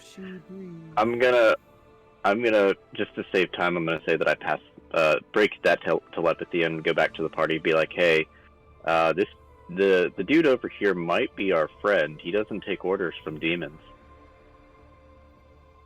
Huh. Okay.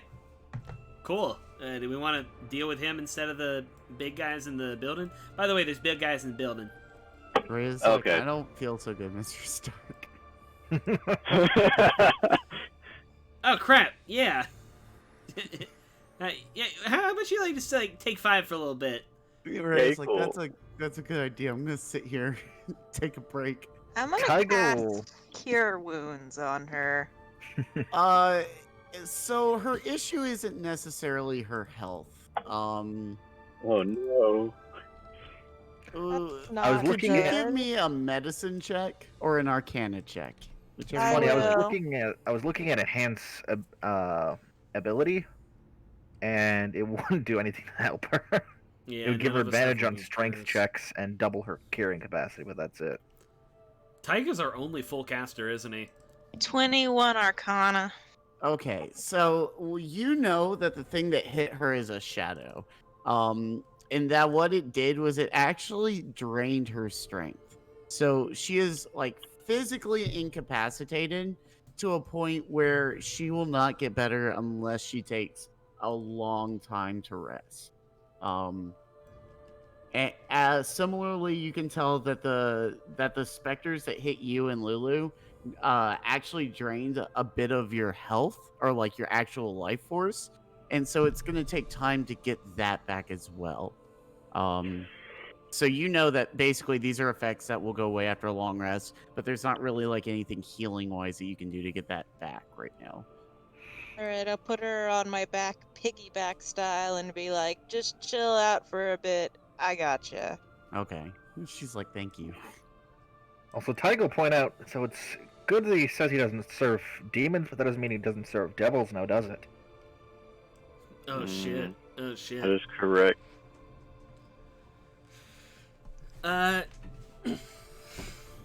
Well, Yeah, and I've kind of blown that. I feel like if I say, "Okay, just kidding," it's your devil boy, he'll be like, "Nah." He'll pull the bitch nah. do we want to just do the same thing we do all the time and just have me break down the door and just kind of give him the what? Or I could talk to him. You if know, he's not... you could do that. It's not as fun, but I guess you could.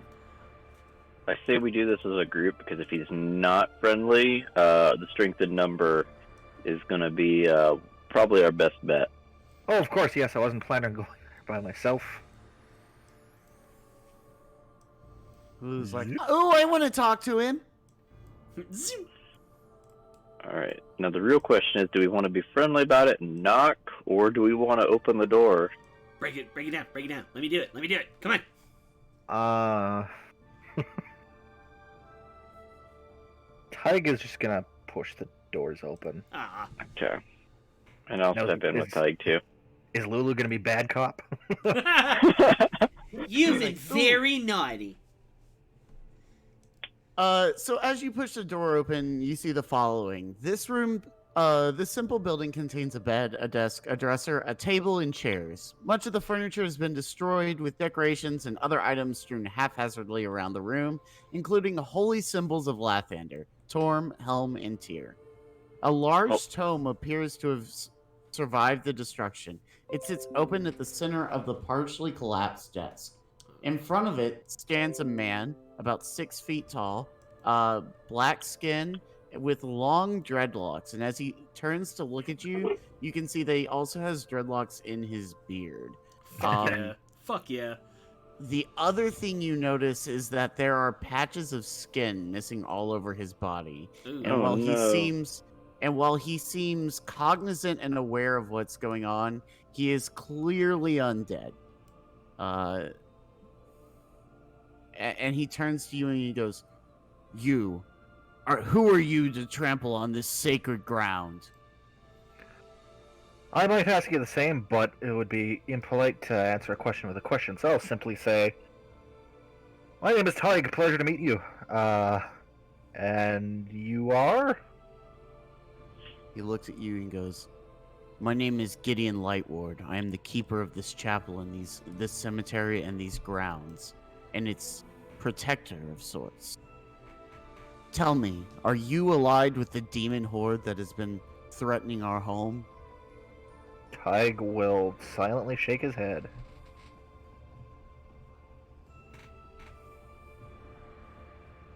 He kind of looks at you and goes, I'm not so sure. Do you have proof, one way or another? I mean, we got Rhea. I was actually going to kind of ignore him for a second and ask Rhea, do you know this fellow? She goes, Gideon Lightward. You were one of the elders in our city. You died well before I was born, though. You were known for fighting demons within the realms. You were a protector of the city, yes? And he goes, "Ah, yes. And to this day, I still protect our city, our fair chapel, this holy ground where the relic of Torm is hidden. I am the one who protects it. I am the one who keeps those foul creatures out of here, and I shall not have others standing in my way." Well, okay, we ain't here to stand in your way. We're actually kind of looking to help you there, buddy. Give me a persuasion check. Oh boy, the thing that Kasha's really good at. Beep, beep, beep, beep. Nah. You never give us inspiration, Josh.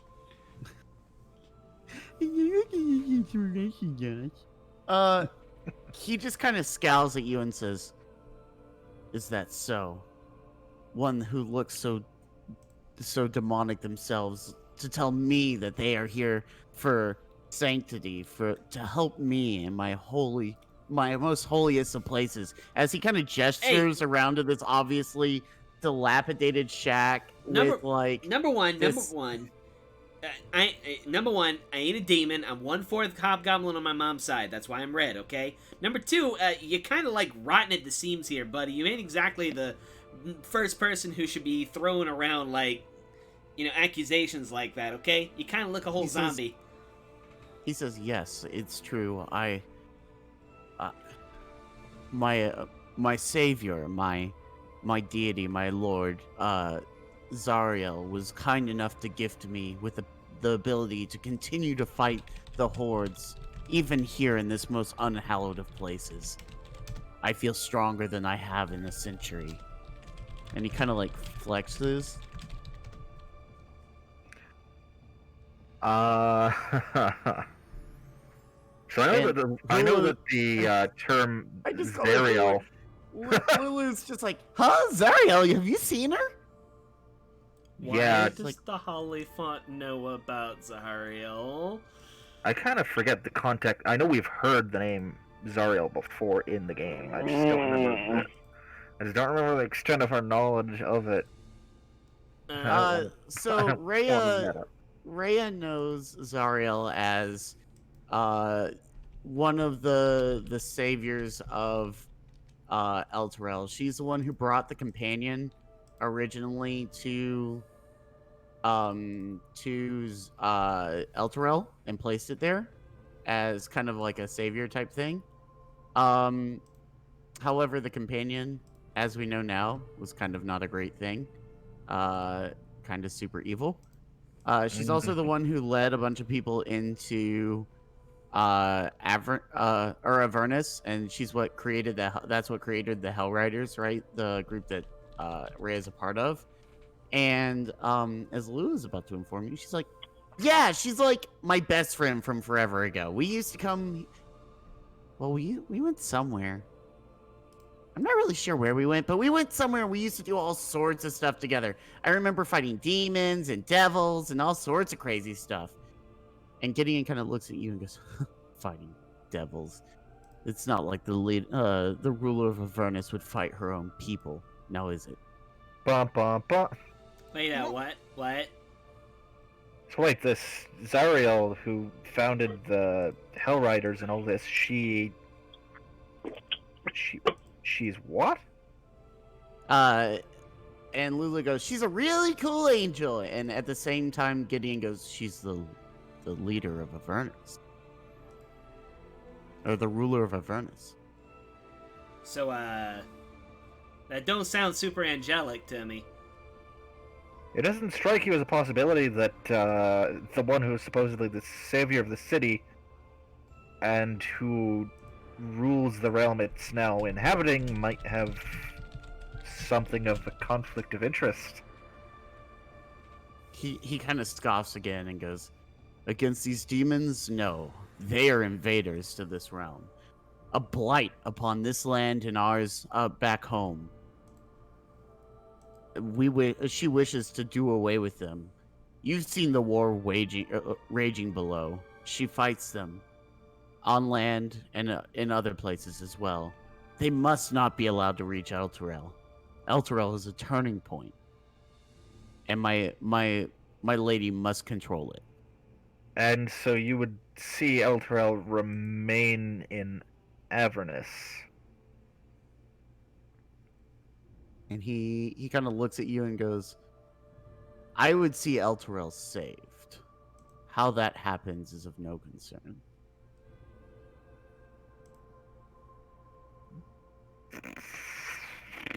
Tig will kind of throw up his hands. Sounds like we can have an alliance of sorts if you were amenable to that. I don't... I'm not gonna lie and say I pretend to like the idea of it staying in Avernus here, but I don't much fancy it being overtaken by demons either. Says, what kind of alliance are you speaking of? Well, for starters, we don't kill each other. How about that? Give me... Persuasion. I'm thinking. He kind of taps his foot and goes, that is not much of what you would consider an alliance, more of amenable neighborliness. As I said, that's just a start. What is it that you came here looking for? We're looking. Well, okay, out of character. We're looking for what's the dude's name? Eldon Ravengard. All right, and he's looking for an artifact, right? Yes. The one of Torm that he said is that this dude has said is buried here. So yeah, we're looking for the Black Raven fellow, and this, I suppose, by association, we're also looking for this artifact of Torm. He says, humans? There was a group that came through maybe a day or so ago. Not many of them left. They took up refuge here and then descended into the catacombs below to try to find, or the ossuary below, to try to find the artifact of which you speak. They believe that the helm will allow them to speak directly to Torm. Oh, a helm. That narrows it down at least. He says, yes, the helm of Torm. Legend has it that it's a direct link to the god himself. I've never worn it, so I wouldn't know. It's not for people of such as myself.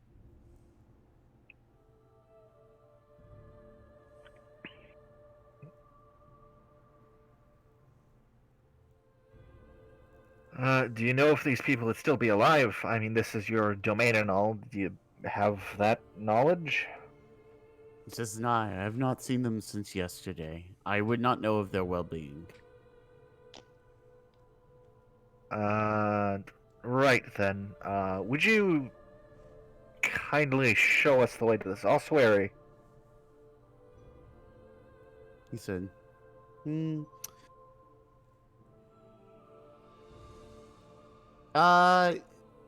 he's gonna look at you and be like, you've no cause to fight against me, yes? You find these demons as repulsive as I do. That is correct, yes. What are your intentions once you leave this place? Well, really, we're just looking to help the people of Elturel for a start. Not knowing the whole scope of the situation here, I can't claim to say as to what exactly we'll be doing.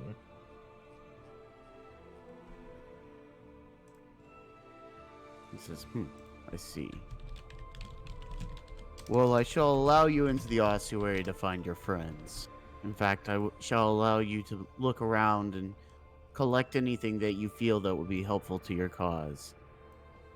But just know that I am watching you. My master will not tolerate those that stand in her way, and those wanting to stop her from reaching her final goal. So, not too familiar with all the plane stuff. Still kind of all new to me, but so you're talking about like Torm and Helm and all that stuff, and holy missions and all that, but the Zariel lady, if she's a demon or a devil or whatever, she's totally cool with all this. Like you being a buddy with all the good gods and stuff like that. I thought that was kind of not the thing. He looks at you and scoffs, and says, buddy is not the word that I would use. And as he says that, he turns and spits on one of the little symbols of Lathander that's sitting next to him. Alrighty, okay. He says, what have the gods done for us that the great Zariel has not already done? She is willing to fight the demons on their own ground, to push them back, to keep them at bay, so that people like you and I may live in peace. Hey, I simply believe that we should support her. These gods have done nothing in the millennia that they've been around to help them. They feel that they should stay out of our affairs. Hey, I mean, you won't find any arguments from me. I mean, They didn't stop the city from getting dragged down into hell. So, I mean, yeah. Go Zarya. Woohoo, I think. Maybe. I don't know. I haven't met the lady yet. But, as long as you ain't gonna have beef with us, we won't have beef for you. That's fine. He kind of looks at you and goes, "Huh. I respect your vision." Ah, thanks. 2020. God damn it, dude. I'm already home, but that statement, like, I just want to go home. Yeah, he kind of shakes his head and he's like, "Anyway, if you step inside the ossuary, I will join you. The undead minotaurs and the others within should leave you alone. If you'd like to scavenge the first floor for anything that you could find, there might be something of use there. I shall also send one of my minions with you to help with the fighting ahead." And Rhea kind of looks at you and goes, Yellow "That's boys. good, because I'm not sure how much help I'm going to be anytime soon." Tig's eye will twinkle and he'll say, "What about the second floor?" He says, "The ossuary? No one has been down there in decades. I imagine that if you take anything from there, it shall not be missed. If there's even anything to take. This is a cemetery, not a General vault. store? Yeah, not a vault." Okay. Cool, let's start by looting this room. Meow. Okay, so as you step into G2, Gideon's going to kind of walk over here as well and say some magic words and stay the Minotaurs and the Mesloth that are in this room over here. There is, in G2, there's this big open area. All the windows are kind of broken out. They've kind of been busted out. This is like an opening, kind of almost welcome center / fellowship area. And then back here is where like the chapel and stuff is. And there's a little bit of a shrine here, although it does look like it seems to be kind of dilapidated. It's in front of this giant pane glass or like glass window that several pieces have been broken out of, but you can still tell it's a shrine to Lathander. And while it seems to be like dilapidated, it is not necessarily desecrated, such as like the other things in the group have been.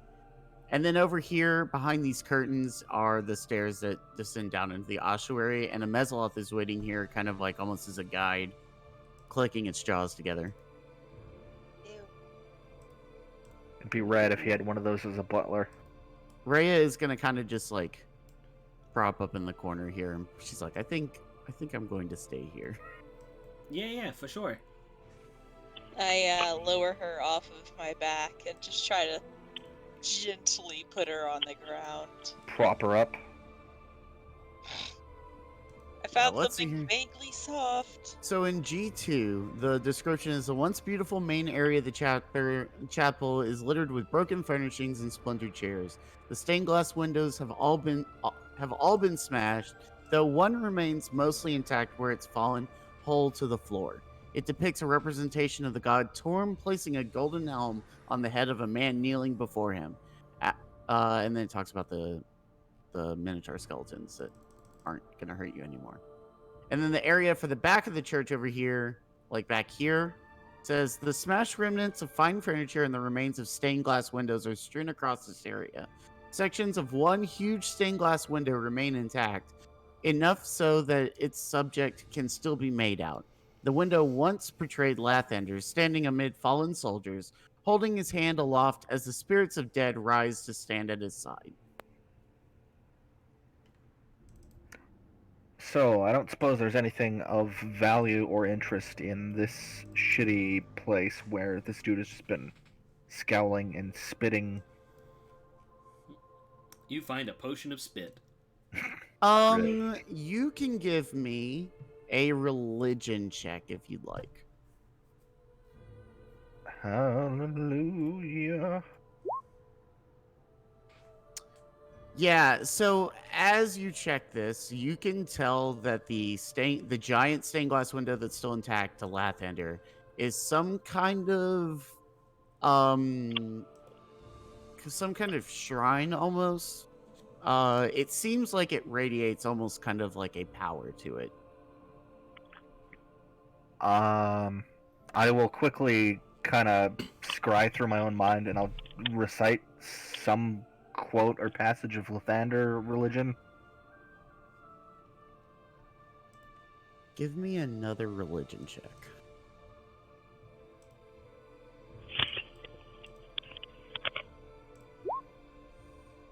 Okay. Well, that is enough. That's enough. So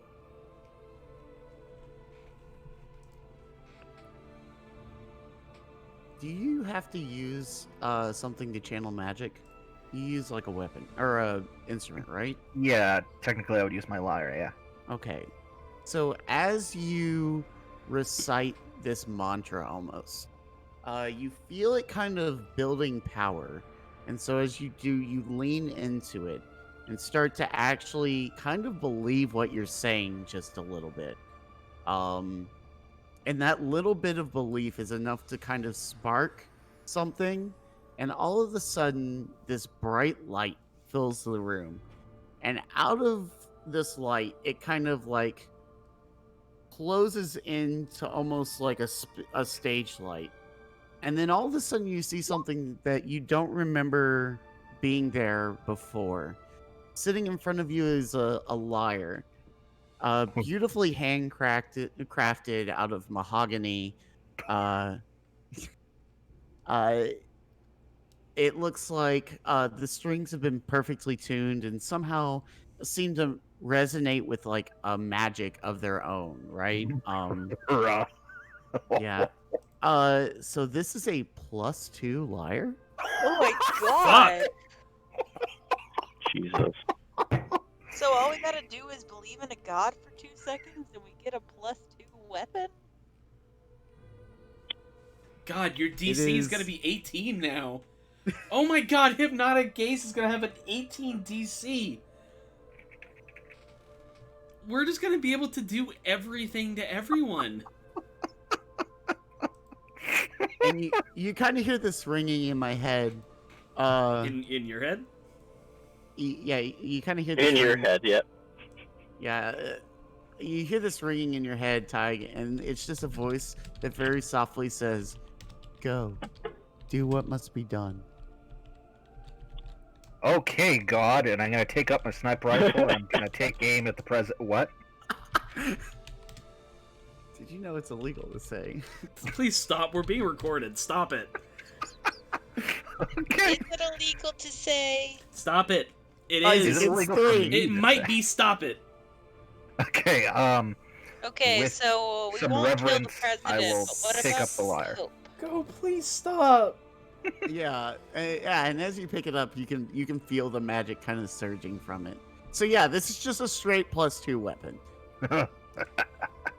I mean, a +2 focus. I mean, unless Yeah, you want to hit. If you want to hit someone with your lyre, feel free. But like, oh my god, that's fucking nuts. I was wondering which one of you'd be like, "Yeah, I'll go check it out." Heck, dude, I'll do it. Does that means that like your vicious mockery gets +2 on everything as well? I don't have vicious mockery, bro. You didn't take vicious mockery as a fucking bard? Yeah, what of it, bro?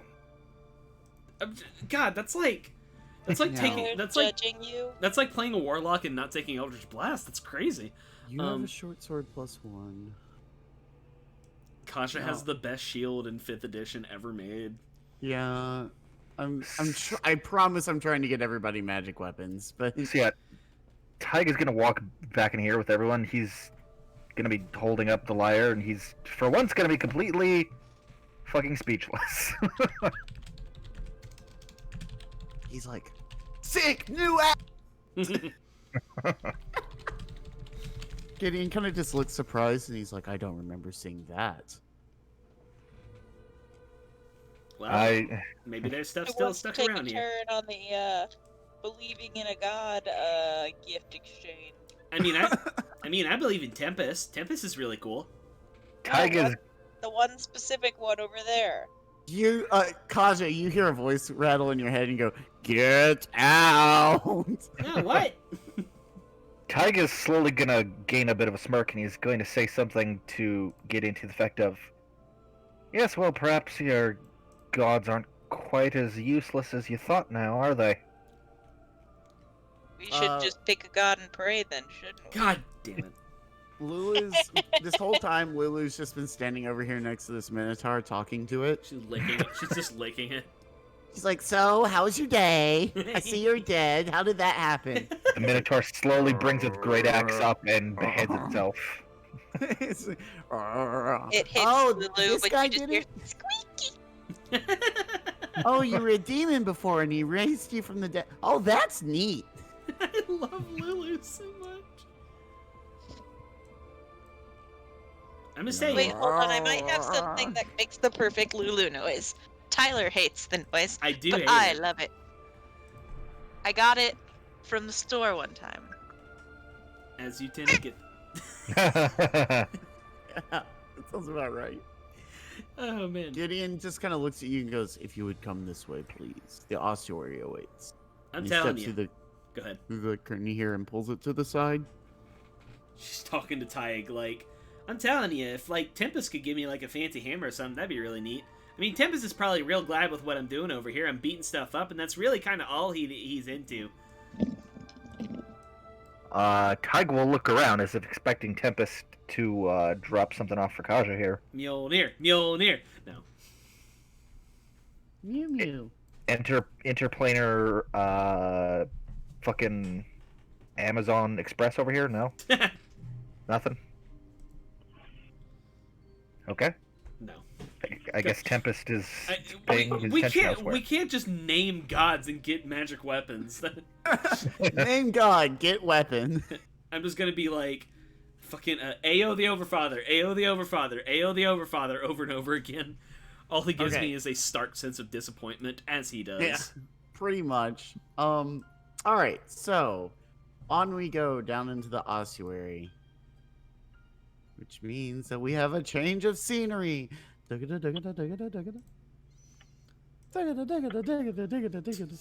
fuck up. Tyg, I know you have a new instrument, but quit playing it. There's too many Tygs. Da-da-da-da. Now there's none! Too many tags. Too many tags on the dance floor. Can never have too many Tygs on the dance floor. Oots, oots, oots, oots, oots. And I do my little Oops, indeed. turn on the catwalk. Holly Fant. Oh yeah, we said Ray is not coming with you. She's But chilling. you Let's see what do get happens. this guy. His name is Clicky. Clicky the Mezzoloth, I love him. I never thought I'd love a Mezzoloth. How does Clicky like my music? He clicks at you. Aw, he likes it. There's a So there's a what- little quiet chirping. He looks pleased.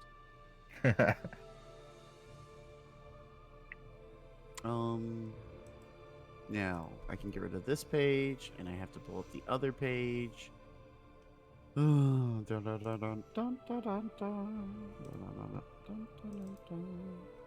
Okay, cool. Yeah, we're good to go. So, standing in front of you, or as you come down here, is another door. This is obviously like an entryway or a chamber that's built into the ossuary to kind of just like block in everything. This is where they bring people to kind of like sanctify the bodies before they bury them. So you recognize this as like the inner workings of that, right? This is where they would usually like consecrate bodies and stuff before they took them up top and buried them.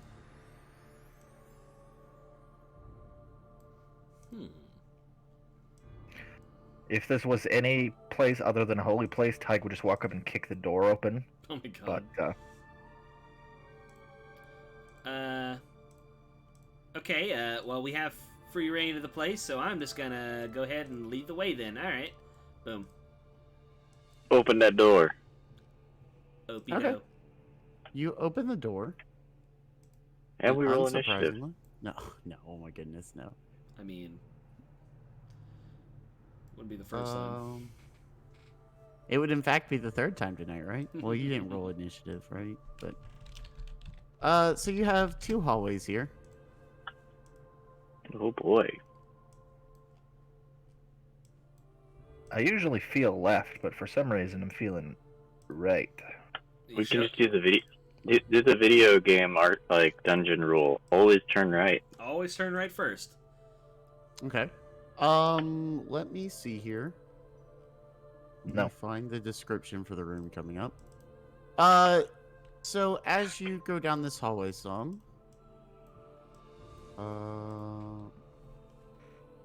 you come across this very big room up here. Ooh. Oy vey. With Captain America shields. Yeah, Captain America shield's in it. One for each of us. As you enter, this Rebelstone vault contains 5 marble statues atop daises. 4 of the statues are unrecognizable, as their features have been badly marred by rock falling from the cracked ceiling. The 5th is a finely carved statue of a kneeling man. I want to kneel in front of the kneeling man. All right, give me just a second to continue reading here. There's 20 minotaurs strewn through the room that are aggressive to you, and they all do opportunity attacks as you move to the statue. Roll for initiative. No, Isaac, give me either a history or a religion check. Yeah. Well, very well. See, you said history or religion.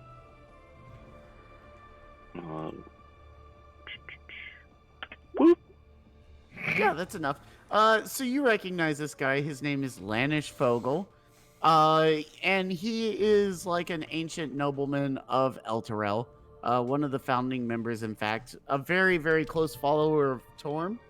And you can tell that this statue, the head was obviously made to be very lifelike. It has much more detail than any of the other parts of the statue. And it looks very specifically as if something was meant to fit on top of it, though it doesn't currently wear anything at all. Yeah, Tyga's just gonna bold-facedly point out, yeah, I think it was meant to hold the helm of Torm, because there was that stained glass portrait of Torm placing it on someone's head. Good call, good call. Yeah, I mean, it's a head. That's where helmets go. Good job, bud. So I assume it was here, or perhaps is meant to be here, but clearly it isn't. So everybody give me a survival check. Oh, boy. Oh, God. Ooh. Oh. This gonna be good. 20. Non-net. Dirty 20. A flaccid 20. Ew. Kaja's the 10. best. Kaja's 10. the best. So Kaja and Bebop, you notice right here at the door, there are tracks on the ground that you can very clearly see. Some of them look like very large hooves. And some of them look like smaller human feet. They go into the room, up to the statue, and then quickly come back and lead this way. Okay. We're 100% retracing their steps. Mm-hmm. Don't mind if I do. So now, if you ask at pretty much any time, I can tell you if you were following the tracks or not. Okay. So, on further inspection, I assume there's nothing else of interest in here, even if I roll investigation or blah blah blah. Nope. Okay. Nope. I don't know why this room is here and not further in, but whatever. All right, as you enter this area, Yes, Lulu, take the lead. I'm helping. she would agree. Hey, if she takes sword blows instead of me, that's helping. So as you enter this area, let me find this number on the chart. The walls of this chamber are lined with funerary shelves, each set with dusty humanoid bones. Relics and holy symbols of Lathander, Torm, Helm, and Tyr have been set prominently on a number of the shelves.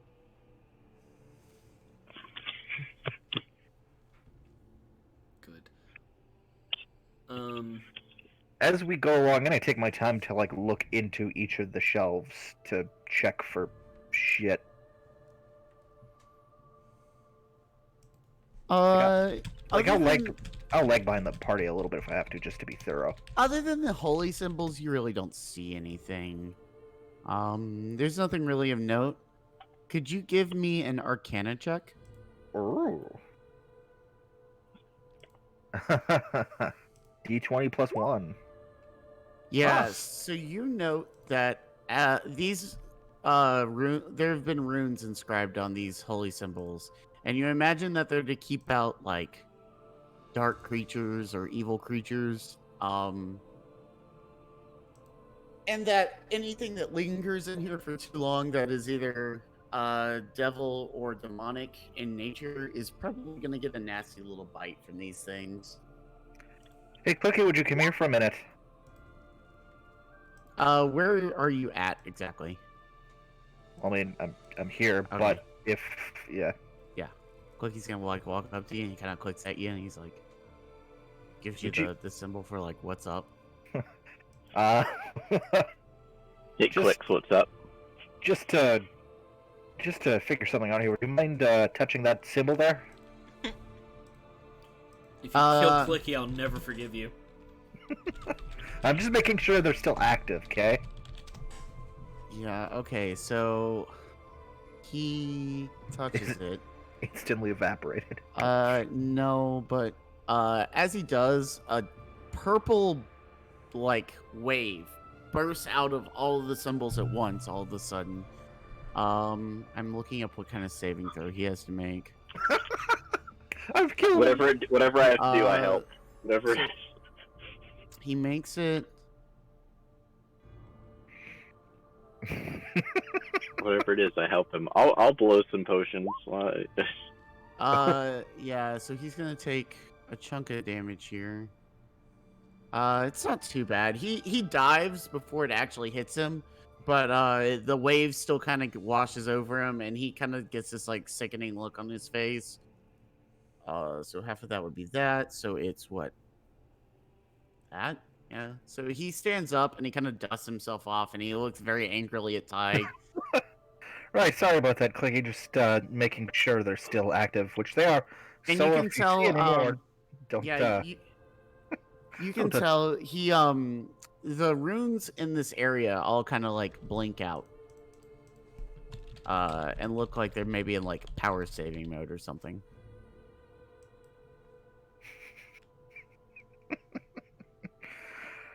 Right then, folks. So let's keep that in mind going forward. Don't touch the weird Rooney things. Got it. Well, I mean, Tig is gonna touch it himself now. It's fine. Nothing happens. Tig will give a shrug. Shall we then? Yeah. Let's go right. Follow the Lulu. There's what? Oh my goodness! There's so many things that I've. Give me just a second. I gotta find another sheet here. What a pain in the butt, dude. Bro.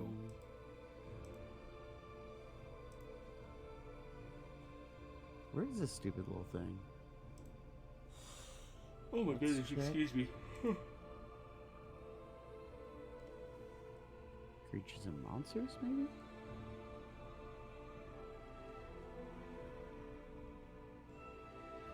I was gonna say, I know he's not important enough to have a named character sheet. Goodness. Maybe it's under this one.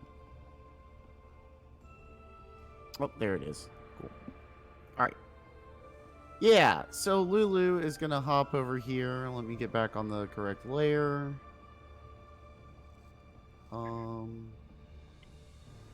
There it is. Lulu's gonna run over here and be like, I'm helping. And the Mesloth is gonna follow pretty closely behind. As you get up to here, you can see everything up this way, including all of this.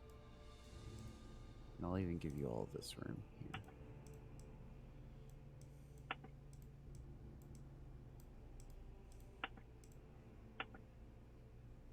Dope.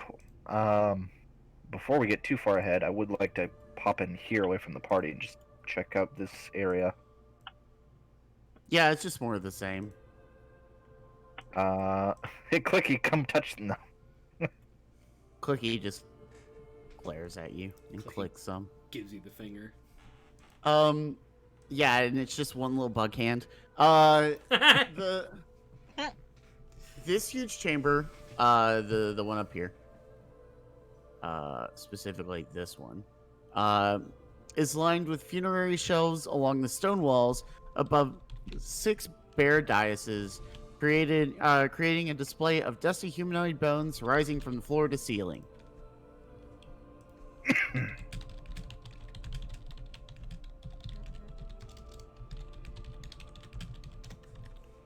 Right, are these dusty human bones all, like, unincorporated and not, like, part of a complete skeleton? It's just chilling out? I think it's supposed to be a bunch of skeletons Skyrim style. Yeah, that sounds sus. Tell you I what, don't why don't trust you give me skeletons. why don't you give me a perception check? Yeah. Why doesn't everybody give me a perception check? I don't see shit. Well, Oh, I see even less. Oh no. Bebop, you look around, it's really dark. You realize your eyes were closed. Lulu, Clicky, help us. There's a whole bunch of non-perceptive motherfuckers right now. Just I'm like da da da da da. very perceptive. I just didn't roll good. That's why I said right now. Fair. Yeah, that Um, was a +6 for me. Oof. So, yeah, you guys don't really notice anything. They just look like normal skeletons. I don't suppose there's any rubble sitting around, fallen rocks or anything. There's some cracks in the roof over towards this way and this way that have spewed some rubble onto the ground, but nothing like that would even make the floor very like treacherous to cross or anything like that. That's fine. I'm just gonna take a pebble and just for my own edification, I'm just gonna like bullseye one of the skeletons between the eye sockets. Just I will Double stand to where I can be closer for melee combat. Could you just ping a spot? Oh, because like the rubble's like way up here, right? up where? I'm sorry, I'm on the GM level again. Like here is so like there's some rubble here, and like these are the dioceses where the skeletons are, right? And there's some rubble over here. So why don't you just ping which one you're gonna throw it at? Sure. So I'm gonna step over here, pick up a rock, and I mean this one's closest. Woo! Okay. Give me. Let's look at the character sheet. Figure out. I think it's gonna be probably an athletics check. Would be my guess. Best Uh-oh. guess. Uh-oh. Yeah, you nail one of the skeletons, and it doesn't really do anything. Huh. Okay, I like these guys. It is a skeleton. All right. Well, I suppose they won't be getting up to give us any grievance. Or a really good actor. Yeah, maybe he's waiting for like a specific thing. Yeah, I turn around, and then when I think that he thinks I'm not looking, I'll turn around suddenly and go, "Bruh." Caught Yeah, you. nothing. It's Okay. it is extremely dead. Well, I'm gonna swoop a whoop around here and check this shit out. Okay. You're gonna. Give me shoot another the- perception roll. Walk straight into some bullshit. I walk straight into some bullshit. You don't see anything. Yeah, we're just not like taking in our surroundings at all. We're all just We're looking for a uncomfortable. helmet. If there's not a helmet, we don't care. Okay. So are y'all gonna leave this room now? I mean, Since we clearly know that there's nothing in here. Can I? Alright.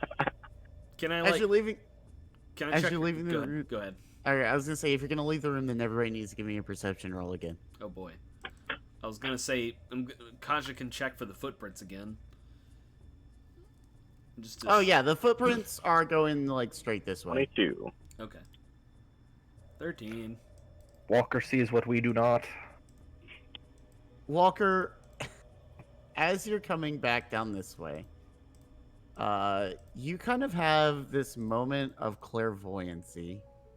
Or not Oh, even fuck, guys. clairvoyancy, but like just all of a sudden you see something that just wasn't there a minute ago. Oh no. Uh, Oh, hello. there's just this little guy chilling here on the floor, very clearly watching y'all. And obviously he has gotten much braver, as it were. And as he turns and sees you, he kind of goes, "Oh shit!" and bolts this way. I grabbed the little man as he passes. Give me a dexterity check. Oh, grab the little man. Let's save. I don't need to save. Dex. 17. Yeah, so as he runs by, you grab him. What you have grabbed is a closet. Sure is. Aww. And he's kind of like, let me go. Kaja has her hammer up and she's like, "Alright, buddy, talk. You're gonna lose a couple kneecaps." Alright, little man. Tell us what you were doing following us. I'll tell you everything I can. Just, oh my goodness, don't kill me. I don't want to go back to the river. Alright, well tell us what you know. Why were you following us? My boss told me to. Who's your boss?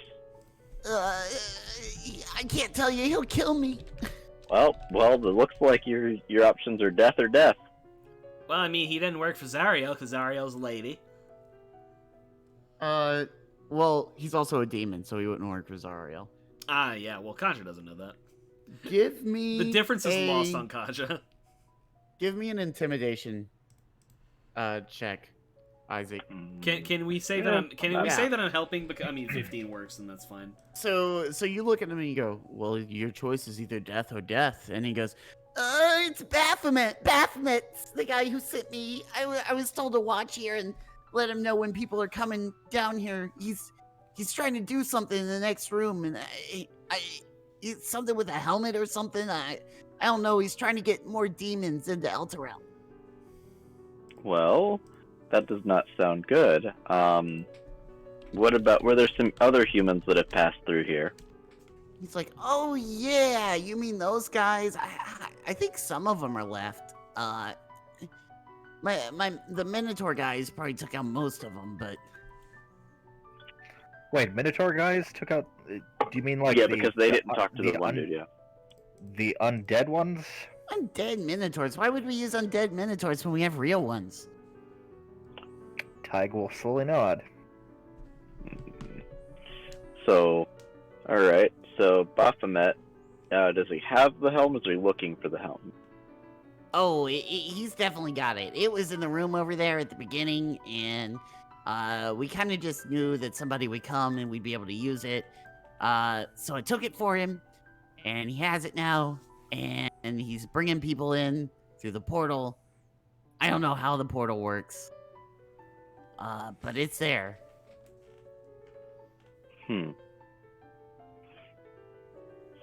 Alright.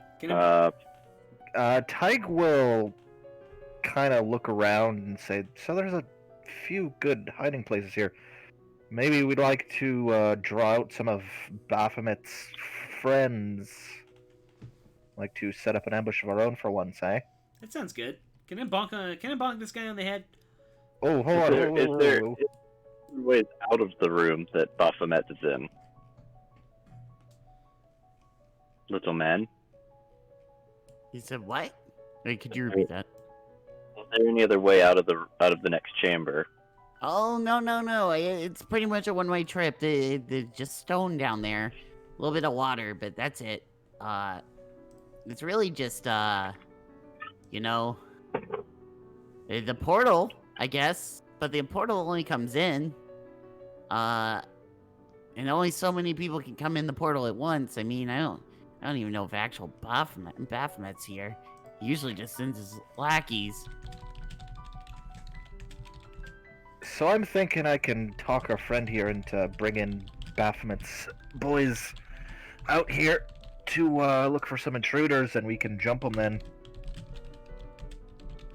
Does that sound like a plan? Yeah, sure. No, I would never do that. Why would I? And Oh, of course Kaja- you would. And a Kaja- strum Go ahead. suggestion. So he gets to make a wisdom save at DC 18. I gotta find the fucking sheet again. 1 second. At least I know what it's called now.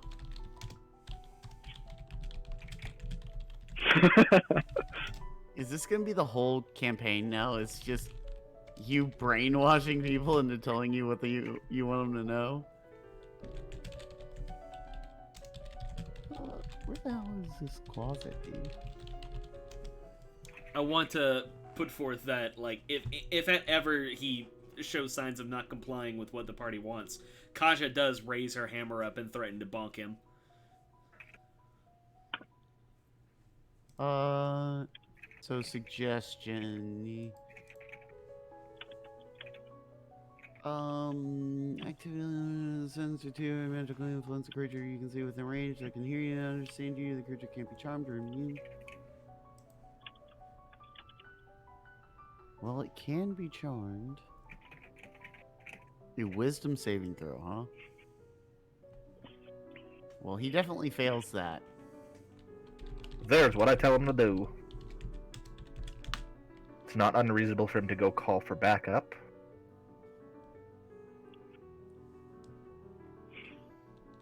Says, but Baphomet's not here. I just told you that.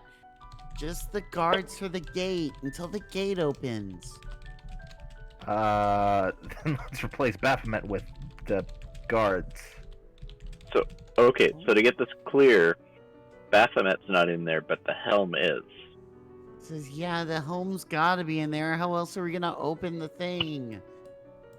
Excellent. Well, then go tell the guards there's intruders on the first floor. Need help kill them and da da da da.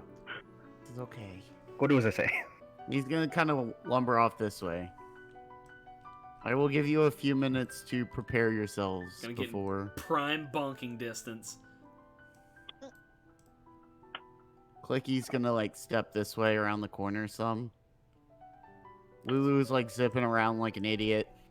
Alright, what I'm gonna do is I'm gonna be like acting like I'm heading down here, and then when they come into sight, I'm gonna run away and kind of like draw them into a more reckless chase so they. Okay. From down the hallway you hear, "Hey guys, there are some people upstairs that looks like they were here to make some trouble for our friend here. You might want to go do something about it." And you hear just like loud snorts and roars. And all of a sudden there's like this thundering sound coming down the hallway. Bring it on, baby. You sure that's where you want to hide, Walker? I'm not hiding. What I'm doing is I'm staying in sight, and then when they see me, I'm running so they know to come this way. Gotcha. And so you all can take your hits. Bonk. So Yes. the second that I see them, I start like basically I want them to see me, and then I Good bail. boys. That is a big token. I'll bail over here, behind. Yeah. Yeah, and as the first one sees you, it's gonna run up to here. And I assume everybody's gonna take their. Oh hell. We're all yeah. gonna whack. Whap. Fuck. Should have reckless attacked.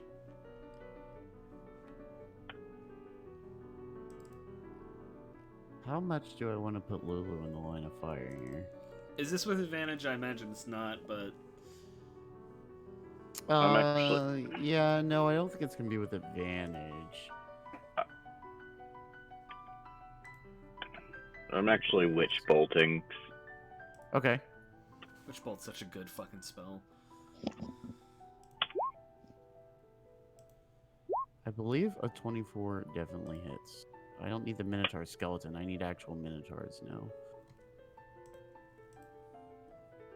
M for Minotaur. There we go. Yeah, it hits.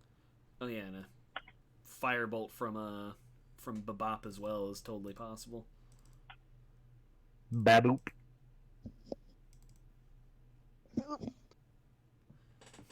And then I can keep hitting it.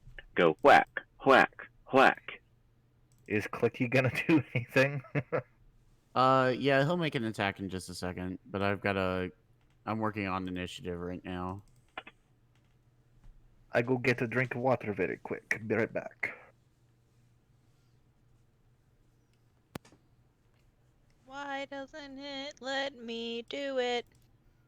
What are you trying to do? Roll initiative. You already did. Oh, it only sent me the error once. That's weird. No, it didn't. If we want to roll that there firebolt. That definitely hits. So how much damage did anybody get the damage that I have not rolled damage yet. Yeah, Isaac, go ahead and roll damage for your attack.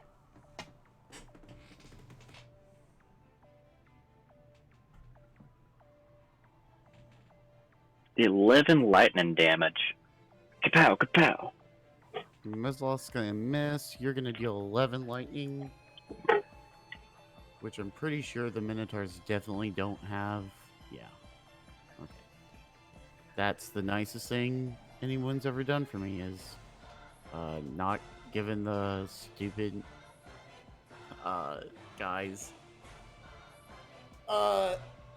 immunities or resistances to anything. All right, and then we're gonna enter actual combat. Walker, you will be first. I will do some more lightning. That one is gonna miss. No, that's the damage. With Witch Bolt, it auto hits. Oh, it auto hits. Okay, cool.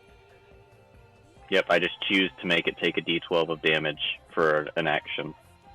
Okay, cool. As long as the first one hits, yeah.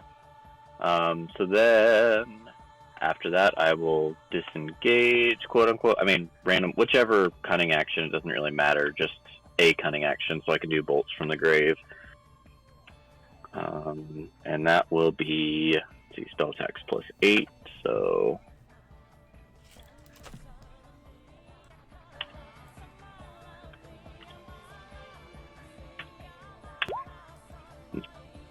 Oh, yeah, it's a D0. So... Hey, you critted on a D0, dude. You did, in fact, roll the maximum possible value on a D0. 19. So it does 19 extra damage as well? No, this is me rolling my bolts from the grave. That's a spell Oh, attack. okay. Okay, yeah, that one definitely hits. So that is 9 necrotic damage. Sick. All right. Sorry, I don't have my spells macroed in, and Witch Bolt isn't in the compendium, so. Which is a shame because it's such a good fucking spell. Yeah, it's good. All right, is that gonna be your turn? Mm-hmm. Cool. Bebop. Alright. We gonna do what has worked for me today and firebolt. Beep, beep, beep, beep. 22. That does hit. 12 fire damage. Cool. All right, yeah. Takes a shit ton of damage. All right, Kaja. Boom. Bonus action rage. Let's roll that d20. Hiya. Yeah. 19. Oh boy. You disrupt magic around you. Creatures within 30 feet of you are concentrated on a spell must succeed on a constant. Oh fuck. Walker, I'm sorry. Well, is Witch Bolt still active? Yeah. You have to make a con save. That's unfortunate.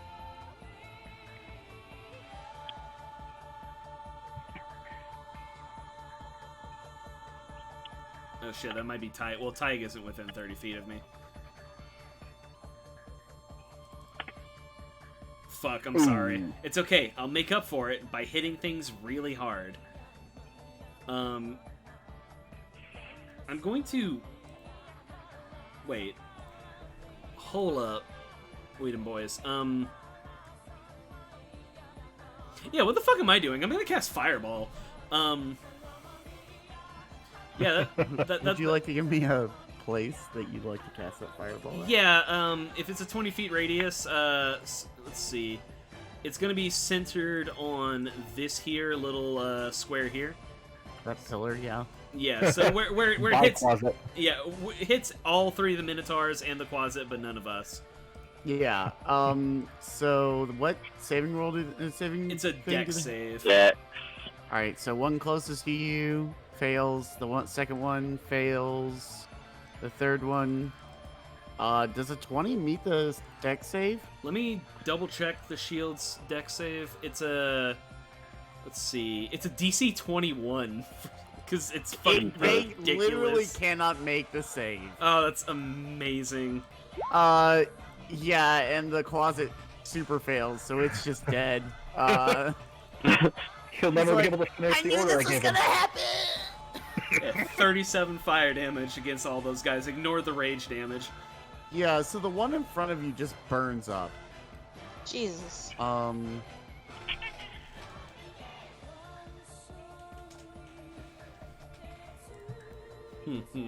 Yeah, and the other two are like screaming very loudly and do not look like they're in great shape. You know, you say weird things, Shield Boy, but you got it where it counts. Says, yes. And one day you will realize that what I say is not so weird.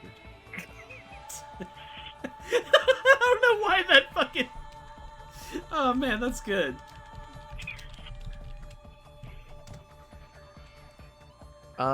Is that your turn? Yeah. Okay, I can't do anything else. It's Lulu's turn, and she's like, "Holy heck! I didn't know the shield did that. That thing is one bad piece of equipment." And then she's gonna come in here and get her tusks on. All right, she's gonna deal 4 damage to this. And she's like, "I did it! I got him! All right, guys, finish him off." It's like the NPCs in video games where they're like, "All right, well, this idiot Is in the way. is in the way." You should so- definitely, like use a DPS tracker while playing Final Fantasy XIV, because there will be like dungeons where you're doing like 9,000 damage per second. Then you look at the NPCs that are supposedly helping you during the story moment, and they're doing like 12 damage per second. It's incredible. Darn. Yeah, the Minotaur cannot hit Lulu. She's just zipping around all over the place. She's like, "Whoa, whoa, am I over here? Am I over here? Can't catch me. I'm lighter than air." All right, Tig. All right, let's. I'm gonna check the radius. Check the radius on sleep. 20 feet of a point that I can see. Yeah, let's just cast it like here so it gets the Minotaurs and I guess Lulu too. I can cast sleep at 2nd level. 'Cause why not? Whoop! Play a nice lullaby. Well, that's not very. So, if they have collectively less than. Well, I'm gonna put at least one of them to sleep. 19 health? 20. No, that doesn't work on any of them. Oh. Interesting. Okay. Well, that's me. Yeah, we did a pretty big number on these guys to start with. But they are Minotaurs.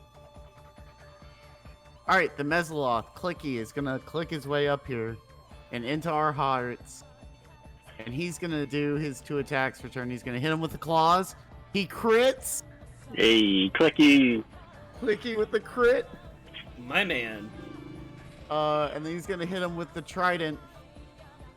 I believe that also hits. Lulu kind of fucked me, because I can't do anything unless, like, the Minotaur dies. It did not die, but it's getting there. So I don't want to meta, but goddamn, are they just immune to sleep, or do they each have like more than 29 hit points left? They had they had more than 29 apiece, yeah, and they were at half I health. 'cause of Yeah, the I hit him with fireball. I hit him with the first one with 2 witch bolts before Yeah. we even get started. And Yeah. that includes the fact that Bebop hit it for 18 fire damage earlier. Beefy boys. Oh yeah. Yeah, they're big boys. Imagine if fucking Mungark had this kind of health. This Minotaur back here can't do anything. He does! That's the thing! Yeah, he It's like does, doesn't he? He does have that much health. Everything just does a shit ton of damage. Alright, Walker, it's your turn again. I need this boy right here to give me a wisdom save, as I am tolling the dead. Wow, they're actually really good at that. A 16? That meets. Okay. Well. Gulp, gulp. So bonus action, whatever cunning action, and that way I can do my call bolts from the grave. Just cunning action hide right here. Yeah, whatever. It's like cunning action hide does like nothing in 22. in Baldur's Gate 3. It makes me so angry. Yeah, that definitely hits it.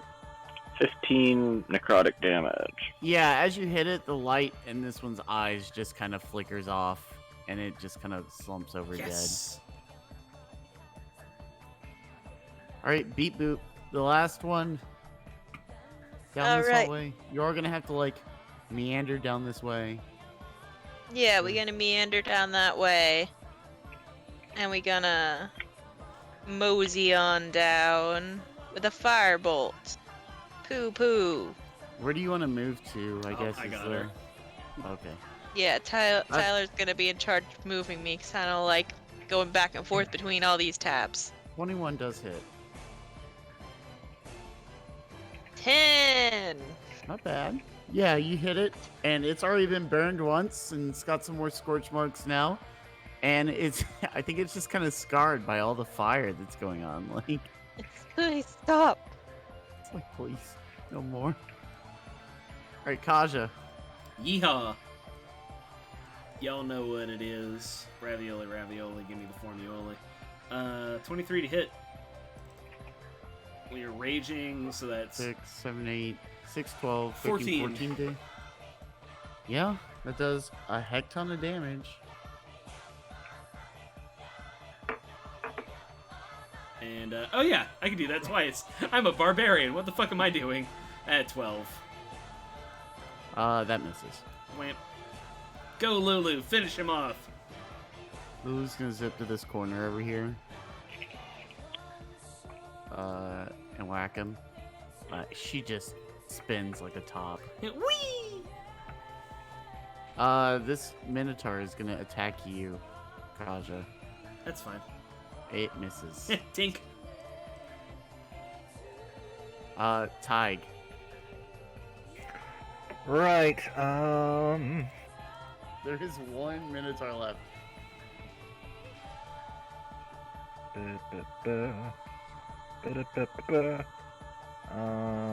Yeah, like right here. Let's cast sleep again, because I want to be helpful, and it would be nice to have a boy to interrogate. Sleep. Level 2 again, why not? How Boop. are we gonna, like, restrain this guy? Well, he's gonna be asleep for start. This so one 20... does work. And as you cast sleep, he just kind of like wavers a little bit, and then falls forward onto his face, and he's doing like the cartoon, like. Good.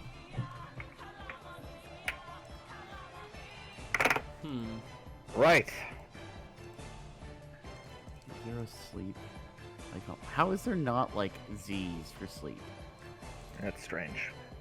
There. Because of- Oh yeah, there's that. You get this little mask, I guess. That's stupid.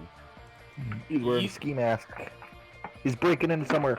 Beating Alright, in progress. You have done it. You have wiped out all the enemies in this area. But as you do it, you hear a scream come from down the hallway. Let's pick up this guy later and go see what that is. Or I mean, No. I can go. I mean, whatever. Just, you know.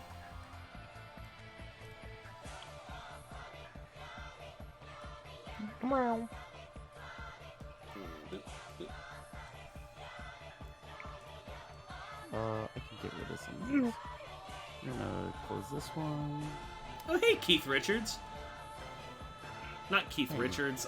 Fucking God. Keith David. Keith David. Thank you.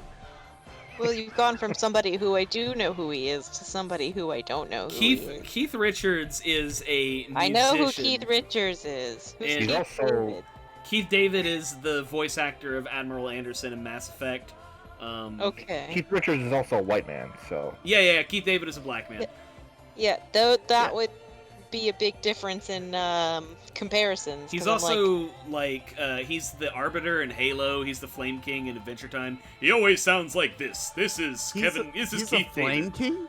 Yeah, he's the Flame King. Yeah, he's also Saravok. shit. And no, he's not Saravok. He's I know he's Anderson and thing. He's Julius Little in Saints Row. He's Chaos in Dissidia, which is fucking awesome. Oh, and he's also the president in every Rick and Morty episode that has the president in it. Oh yeah, I forgot about that. He's I think that I knew voice. that one. Rick Sanchez, you are out of line. That voice. Yeah, I knew that. Yeah, so on the ground you see Eldon Ravengard, not older Ravengard. Ignore that name. Why would it be there? How dare they name him inappropriately? And he seems to be wearing a helm on his head and is writhing in pain. And behind them is this kind of shimmery purple blue portal looking thing that seems to be projecting from the helm itself. Okay, I'm going to cast enhance ability for strength on Kaja. I'm gonna tell her, rip that thing off his head. Yeah. As you do, you hear him, as you reach down to touch it, you hear him talking in what sounds like voices. Does anybody here speak Celestial or Infernal? I think I speak Infernal. I got Infernal. Oh Jesus, I don't know.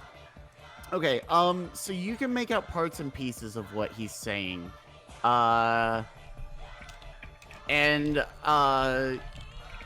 You hear him in kind of a demonic voice that doesn't sound much like his own to match the screaming that's going on.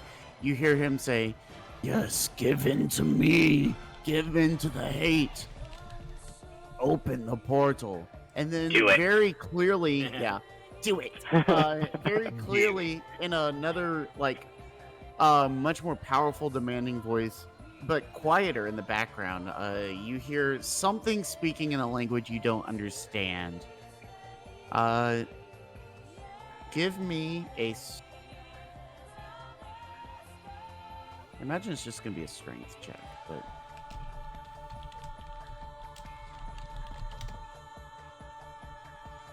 Yeah, what you need. Yeah, just give me a strength check. I guess at advantage, Kaja. And oh, thank God. Oof. Oof. Even with what you feel is like one of your better pulls, this thing is very tightly adorned to its head. Cool, I cast enhance ability on myself. I'll fucking do it. Just spit on your hands.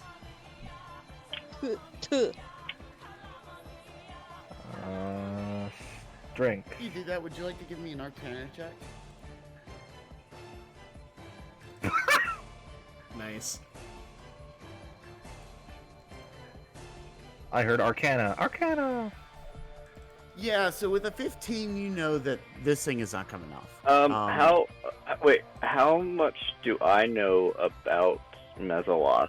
Do I know enough about them? You can give me. Let's look here. Because there's a mechanic that I know works, but I don't know if Walker would know works.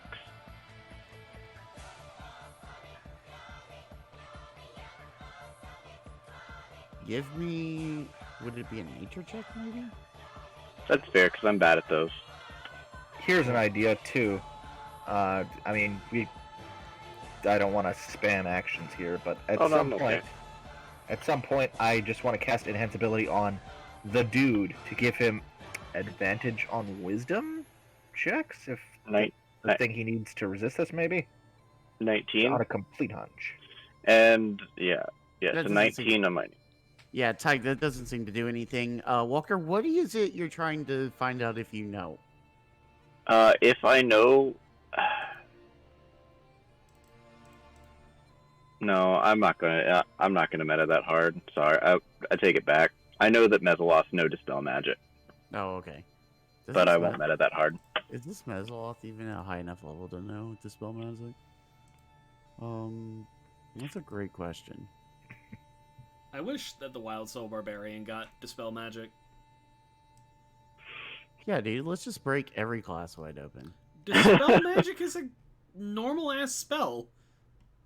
Hey Josh, I don't know how I'm feeling about Hypnotic Pattern. Can I replace it with Dispel Magic right now? God. It's in my spell list. I considered taking it, but I was like, Hypnotic Pattern.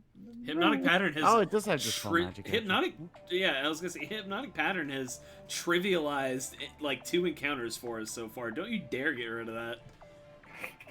It's just that I could have had Dispel Magic, and now I don't. This guy's... God, Mezzaloths are kind of busted. I just looked at that. Mezzaloths are kind of fucking beefy for, like, what they are. Yeah, Ty, with your magic, with your Arcana check, you can tell this this is not coming off, and that you probably need somebody that knows a little bit more about the item than you do.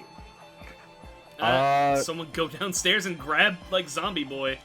Would I have any notion of an idea if him being unconscious or, dare I say it, dead? Yeah, that's kind of what I'm thinking. He is not unconscious. He's speaking in tongues. He is screaming. He is obviously in pain, but he is not unconscious. What I'm getting at here is, if he were to become unconscious or dead, would that stop the portal shit going on, or would that just make it easier? As far as you can tell, the reason why this is happening is because he's attuned to the item. And attune if you're dead. Yeah, but we shouldn't... We're gonna make so many enemies if we kill this guy. They don't know that he's alive. Ah, crap. Fuck. I mean, I'm not saying it's plan number 1, but it is a plan. Well, I mean, if we're looking for someone who knows a little better, I mean, we have a literal, like, paladin of Tyr downstairs. I know she's not feeling great, but... Yeah, but once she knows, Plan Zeta does not work.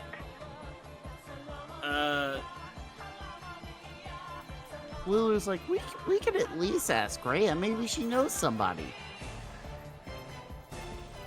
Yeah, but I mean, like, how long can we, like, keep this whole portal thing open? There were, like, literal minotaurs coming out of it. Lulu's like, well, maybe if he's not here, the portal won't be open. Who knows? Hey, shield guy. That is the thing. We should probably pick him up and just fucking take him out of here, and that might help.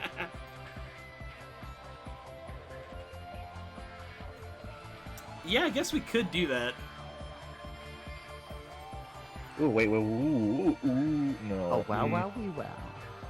We're gonna, like, take him out and the sleeps wore off so that we're gonna fight the fucking Minotaur again. Yeah, I think we're gonna have to kill that thing on our way out. Sorry. It's almost dead to begin with. You could just brain it on its way out. We all just walk over the body, make sure to, like, kick it in the face or something. Like. Okay, I'm just trying to pull out all the stuff here. I'm gonna try to jam out real hard and counter charm. I don't know if he's gonna do shit either.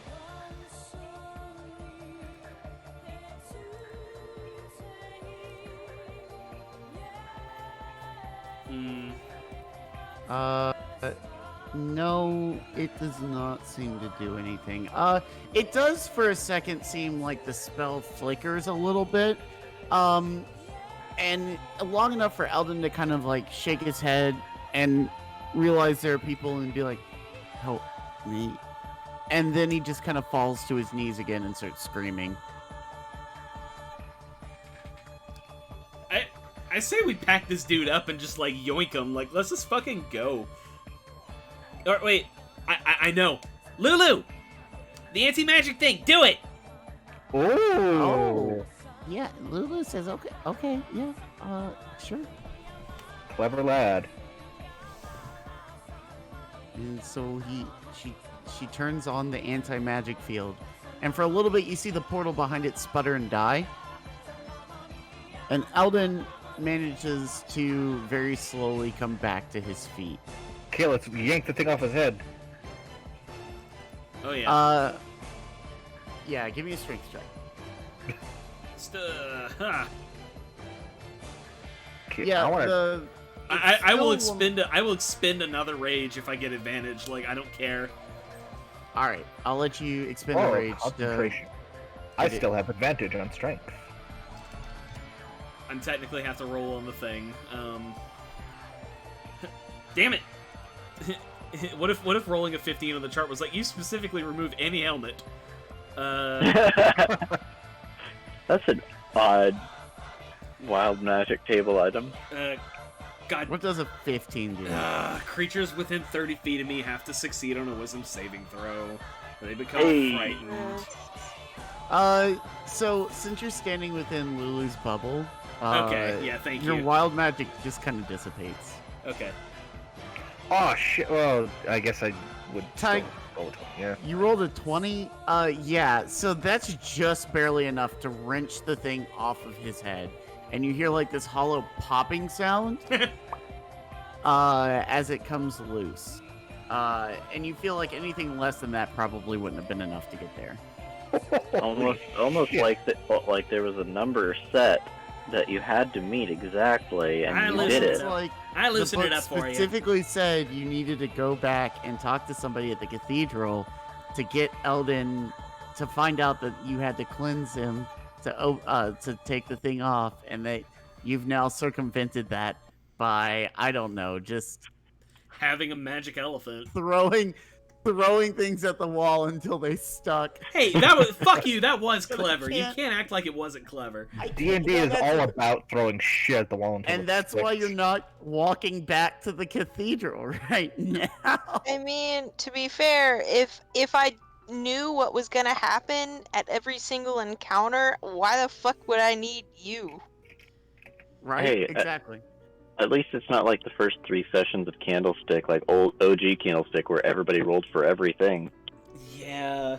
Oh yeah, I want to roll to distract this notary public so I can forge documents. Deed monkeys. I roll for deed monkeys. No, OG, like when there were 7 of us. Oh, fuck, man. I can barely remember shit like that. Because I did used to make you guys roll for everything because I was a brand new DM and I didn't know what the fuck I was doing. Well, and everybody rolled for everything. Oh, yeah. It was a good time, though. I wish I still had the fucking recordings, but Nick fucked up. Alright, so yeah, Eldon kind of finally comes to his senses and says, "My friends, thank you. How long have I been down here?" Good question. I think, like, well, you got here before we did, so I guess, like, a couple weeks. He says, "That seems like a long time." And Lulu's gonna remind you, she's gonna be like, "I think they said it was a day."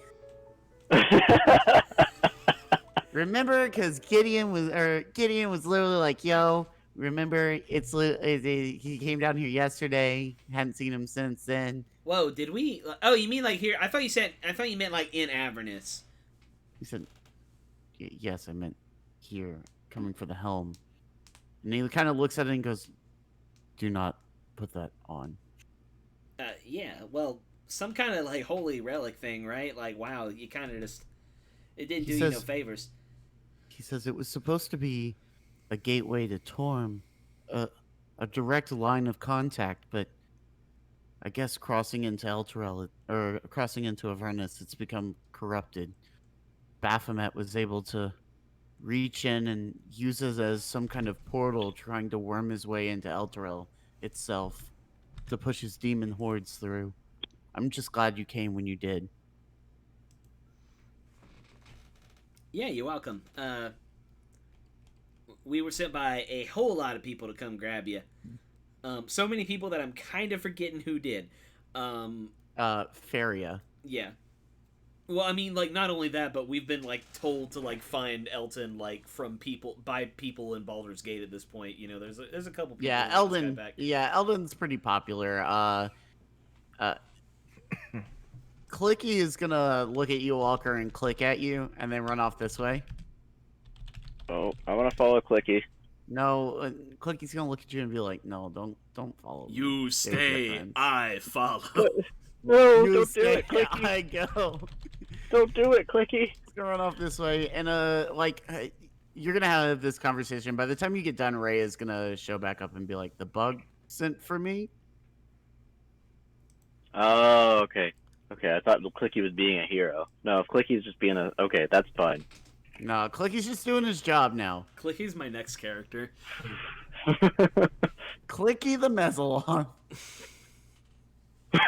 I'll find stats for it. I'll find a box. Here we go. Homebrew sheets for Mezzalos. Ray is like, yes, the bug man sent for me. Yeah, look who we found. She's like, oh, I'm glad to see he's all right. Lou's like, yeah, it's great. Yes, Eldon we found says- this holy artifact that seems to be rather corrupted. Yeah, don't Eldon touch it. says, we must go. There's much to talk about. I believe that I've seen something important. Maybe a way to save Elturel. Okay, cool. Yeah, let's do that. And actually, Clicky's gonna come back for a second, and Walker's gonna click at you again. And he's gonna point towards the wall, where he presses a panel, and a secret tunnel is gonna open up. Clicky. tunnel. Clicky, my Secret tunnel. dude. I'm gonna suggest we bring our captive Minotaur friend with us. I still say we just do that guy in. I'm just saying. Yeah, that's kind of where I'm at. I'm at that camp. It's a Clicky- Minotaur. They're not going to have Clicky much looks information. at you and says, "No, no, no," and he's like, he gives you the symbol of, "I will handle it." You know, Hey, do it, Clicky. You know, Slowly Clicky, walk you're around good the people. corner. And you hear, You see the silhouette of Clicky just murdering this thing on the wall. It's like some Prince of Egypt shit. I go down the secret tunnel. Clicky, like, before he goes, he like draws you a little picture of the cathedral and then puts an arrow towards the Can we please keep him? He draws pictures.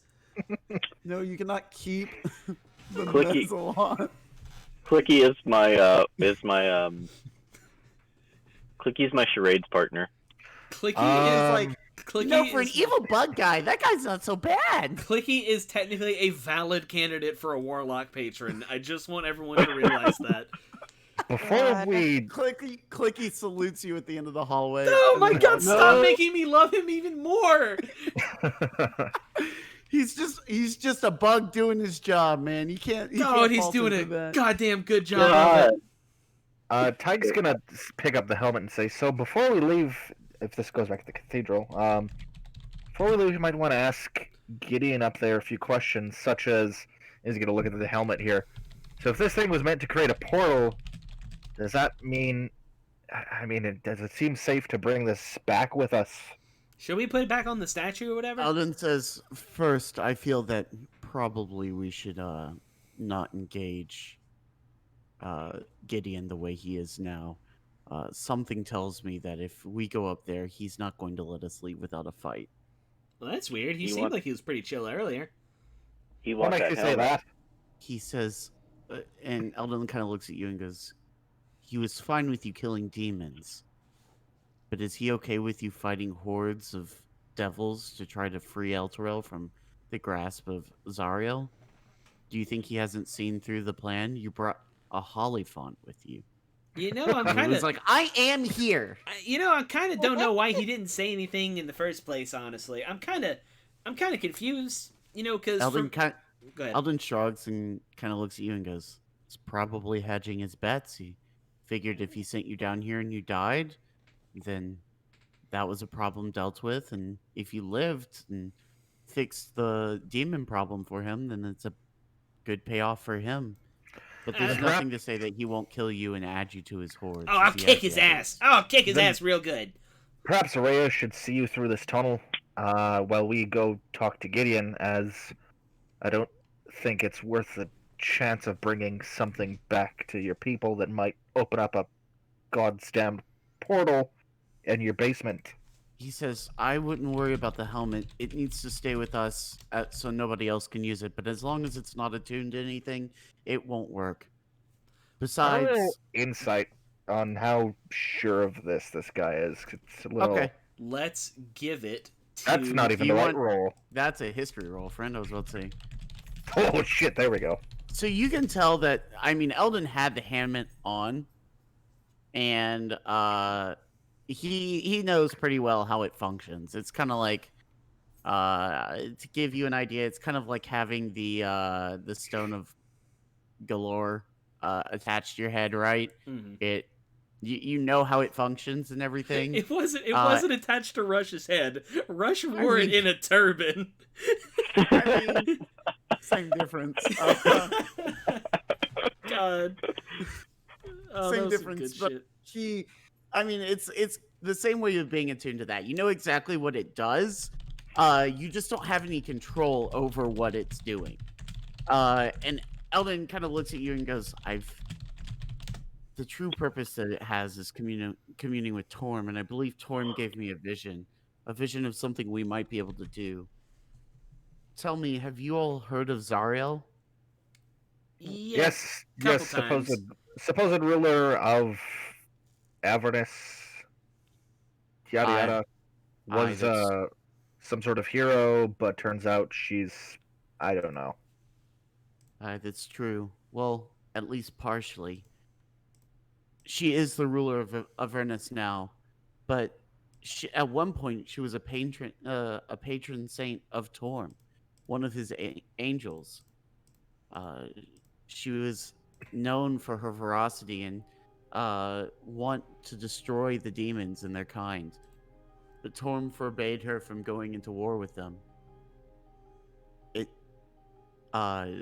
She decided to go against his wishes and opened a portal into Avernus, which she led the warriors of Elturel through. Those warriors saw the atrocities going on, saw the war raging, saw the death and destruction, and chose to come back. And at this point, it kind of dawns on Rhea, and she's like, the Hell Riders. And he's like, yes, the Hell Riders. That's actually where they got their name and their legendary story. Only Zariel didn't come back. In my vision, I saw her fighting some great demon. And all of a sudden, she was losing. And I watched her stab her sword into the ground, and all of a sudden, out of the ground came this great tower, this great ivory tower. And that tower was suddenly encased in dark rock, along with the demon she was fighting. I believe that sword can liberate us from the chains that are holding us to Elturel. If we were to break those chains, we would be able to escape. Elturel would naturally return to its rightful place. We must obtain that sword, which means we must leave Elturel. So you're saying, in order to return us to the material, return Elturel to the material, we have to go, and he's just gonna point down there. Lulu goes, oh, it's not so bad. I remember it. Wait, I remember it. It's like, hold on. That tower. Yeah, I remember a tower. I was a big elephant, and now I'm a small elephant. That's right. We lost. Oh yeah, I was there. And Eldon and Rhea just kind of look at her, and they're like, "What?" She's like, wait, guys, I was there when the tower was there. Zariel lost. She got really beat up. Everybody abandoned her. And so we were there fighting, and I was really kicking butt. I was going to town, but all of a sudden, I think I got hurt, and I got knocked away, and there was like this red light, and then all of a sudden there was this big tower, and the big old demon thing we were fighting, it got kind of trapped on the tower, and then it got locked up in the big rocks, and I lost Zariel, but I fell down, and I went to sleep for a little bit, and I woke up, and I met these two really cool guys. They were just the coolest. They took me to a castle, and they had these big metal things that went across the ground really fast. I mean, it was just really, really cool. Maybe we could ask them. I mean, they did find me. I could probably find them again. I mean, yeah. Would these two people be here in Elturel, or would they be again down there? She said, "Oh yeah, they're definitely down there somewhere. We'd have to find their fortress and find them. I mean, they're probably still around. I don't know. How long did Kenku live?" Oh no. Oh, jeez.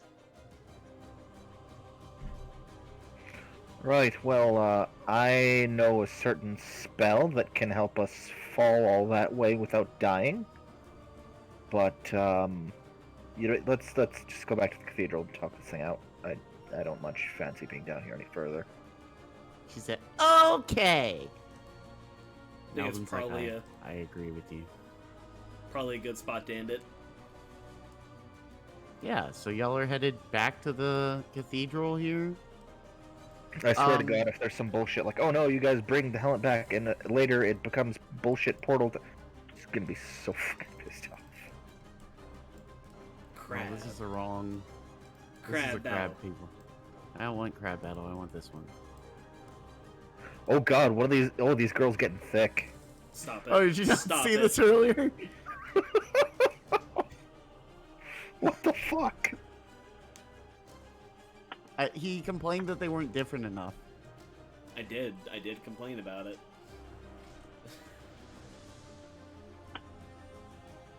Let me give you Alder here. He's gonna come back with you.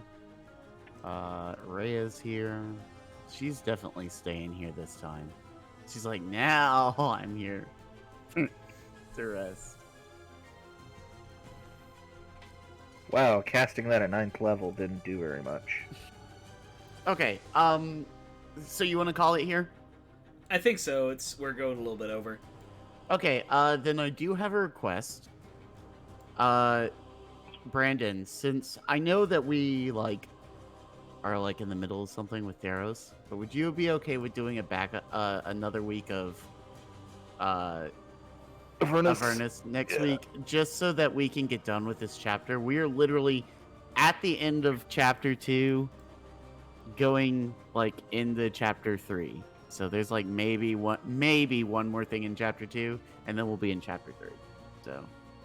Hell, if you guys want to put a pin in it till we finish Avernus, I'm fine with that too. I don't think we're close to finishing Avernus. I think it would just be better for storytelling purposes if we did one more week of Avernus next. Anyway, yeah, that's fine. I'm down with that. Plus, I don't want to lose the story of where we are in Theros. So, Yeah, I think that's fair. Okay. Go ahead and prepare level 7. Hey. You will have level 7 probably within the first 30 minutes of... Tits. In fact... Is there any reason for you to not have level 7 here? No, you can go and take level 7 as well. There's no reason to not give it to you right now. I was not kidding about that level in Cleric. Alrighty.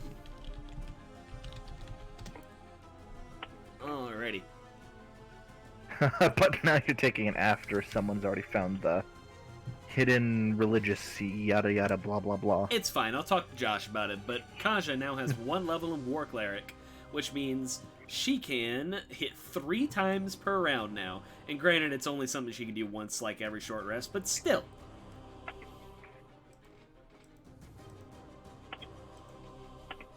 It is pretty dope. Come on. Yeah. Oh wait, I don't roll a d12 here, I roll a d10, because it's a. We are short- getting into the part of Avernus where every single week I read something and I go, oh, dude, that's sick as shit. Like, the next thing, the thing that we get at the next area, holy shit, dude, it's so cool. And then we go through, like, this is the part where things get really fucked up and devilly. And then we go into the next chapter, which is the chapter I don't know a ton about. And then we go into the last chapter, because there are 5 chapters to this book. So, Kaja now has exactly 100 hit points. Good thing I'm not a tank. so I'm going to guess that y'all also want to take a long rest here. Probably. Since we're going to level 7 anyway. Might as well. So, We doing that Yeah. war magic wizard. Nice. Good, you say. Ray is not staying anymore. So Walker, what Isaac, I know you hate this question, but what's the alignment for your character? If I had to put it on something, I would say he is about as true neutral as it gets. that's what I was Just gonna because say. he doesn't. Yeah, because he doesn't really know I what actually, his I actually also want to say I think I want to make a case for Kaja being chaotic neutral now because evil just doesn't seem right after all I've played her so far. Yeah, there's just a mechanic coming up once we get to Avernus proper that I technically was supposed to use in Elturel, but I didn't really want to.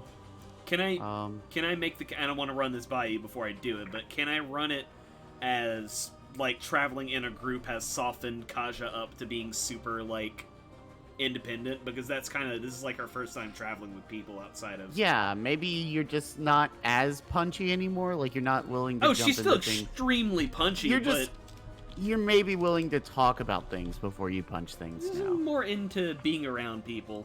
Yeah, Chaotic No. neutral, little bab. picked up on what we call slight social cues. I would say Walker without memory is neutral. Walker proper, like if he actually like Melikor, he would actually probably be lawful neutral. Okay. Nice. I know that you hate it, but there is I like know. an actual I mechanic know. tied to it. So. Yeah, plainer stuff tends to be like that. Right now, I think Tyke's the only person affected by it. So. Oop. Artificer gets a level 4 spell now. Oh, that's Cleric. I'm looking at Cleric. I was like, what? That doesn't sound Bard. right. Bard gets level 4 spell now. DM gets level whatever you want. What spells are Kaja gonna get? Oh man, that's gonna be a fun one. Yeah, so I will go ahead and prep the next chapter, which is, oh my goodness, it's gonna be so cool. I am so ready for y'all to see this area. Yeah, you've talked this one up quite a bit, and I'm very into it. This is the part where like things get a little crazy. Oh yeah. Hey, I don't want to ruin it, but did I just hear a fart? No. No. Maybe. Oh god. Fucking amazing, mature, both of you. Amazing, incredible. I'm not gonna lie about that. Eh,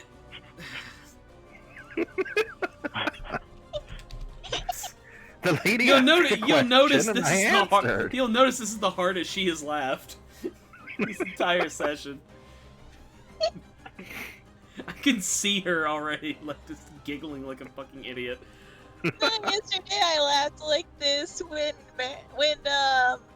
Prue in the Great British Bake Off said that she was worried about that guy's very large nut. I still insist that was fucking scripted. Like No, it Prue does came not off make so jokes. fucking scripted. No, she does not. So, I was home this last weekend, right, to go see my sister who was back in town. And my parents' dogs have a fucking I swear they think they have a sense of humor. Like, they're the most, like, Good. human dogs I've ever met on the face of the planet. Like, one of them, his favorite thing to do is if you're not paying attention to him and you're in the kitchen, we have like fake ceramic flooring, right? And so we have these plastic mats that are made for you to stand on, like when you're cooking or cleaning, so that you're not standing on like hardwood floors or hard floors the whole time. Well, they're made out of like plastic material. So if you move on them, they make a bunch of noise. So what he'll do is he'll go over, sit down on them, and fart as loud as he can. God. Because he knows that we'll just turn and look at him, and then he gives you this big dopey grin with his tongue hanging out. It's like, I never met a dog that can attention fart before. Like, Oh boy. I had to stand up so that I didn't have a breathing problem and start an asthma attack. Emily. he just walks over and he's like, and you're like, come on, dude. And he does it on the mat because he knows it makes it louder. Like, that's the whole thing. I'm glad I haven't stopped the stream yet, because this is good. Christ. Oh God. Yeah, he walks up to you and he's like, hey, what you got there? Hey, what you doing? And when you don't pay attention to him, he just walks over the mat and looks at you and farts. And it's like, what They is know wrong? what's funny, and they know sound dynamics. I'm like, what the fuck, dog? You should not be smart enough to understand that sitting on the plastic mat is going to make the acoustics of your asshole better. The acoustics of your asshole. Acoustics? The acoustics of your asshole sounds like a stuck-up, like, Tool album title. I don't know. I think the title for this episode is Ass Acoustics. No, it has to be something Yes. about Clicky. I don't know. Look, man, I like Clicky, but I Fuck, man. should have already stopped broadcasting, but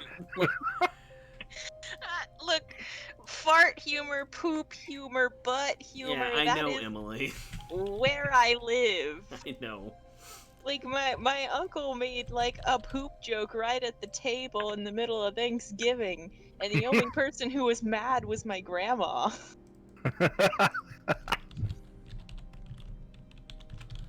Oh boy. All right, thank you guys for playing D&D with me tonight.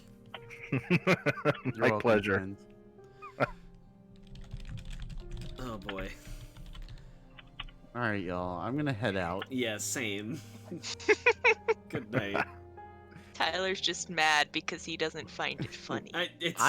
No, the dog thing is super funny. I'm glad I could make y'all laugh with my dumbass dog. I mean, if you think about it, it's pretty smart dog. He's It's like just weird.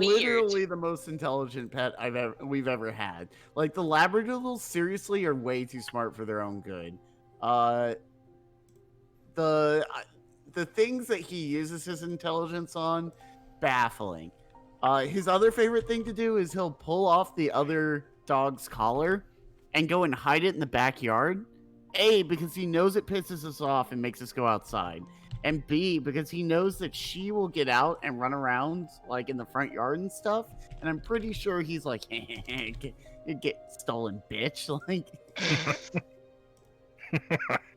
It's like they're never gonna my cat fucking find you. Haru has permanently lost 2 collars, and no amount of cleaning has made them pop up. One was in my parents' home before I moved out, and one is in our duplex, which is a very small place. And if it was anywhere, I should have found it by now, because I've cleaned around, behind, everything. Yeah, we'll go outside and we'll play toss with the other dog because she loves fetch more than anything.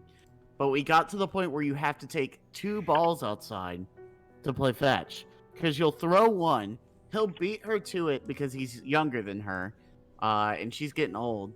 He'll take it, he'll put it down in the middle of the yard, and he'll lay on top of it and hide it from her. Oh my god. A greedy little fucker. Yeah, And he just watches her like, hey, you dumb bitch. I've got your ball, you moron. It's like, you're an asshole. Like, it is crazy the amount of shit those dogs get away with. Like, Gosh. Okay. all right. Now I will go. Yeah, I will talk to y'all later. Good night. All right. Good night, buddy. Good night. Goodbye. Good night. Yep.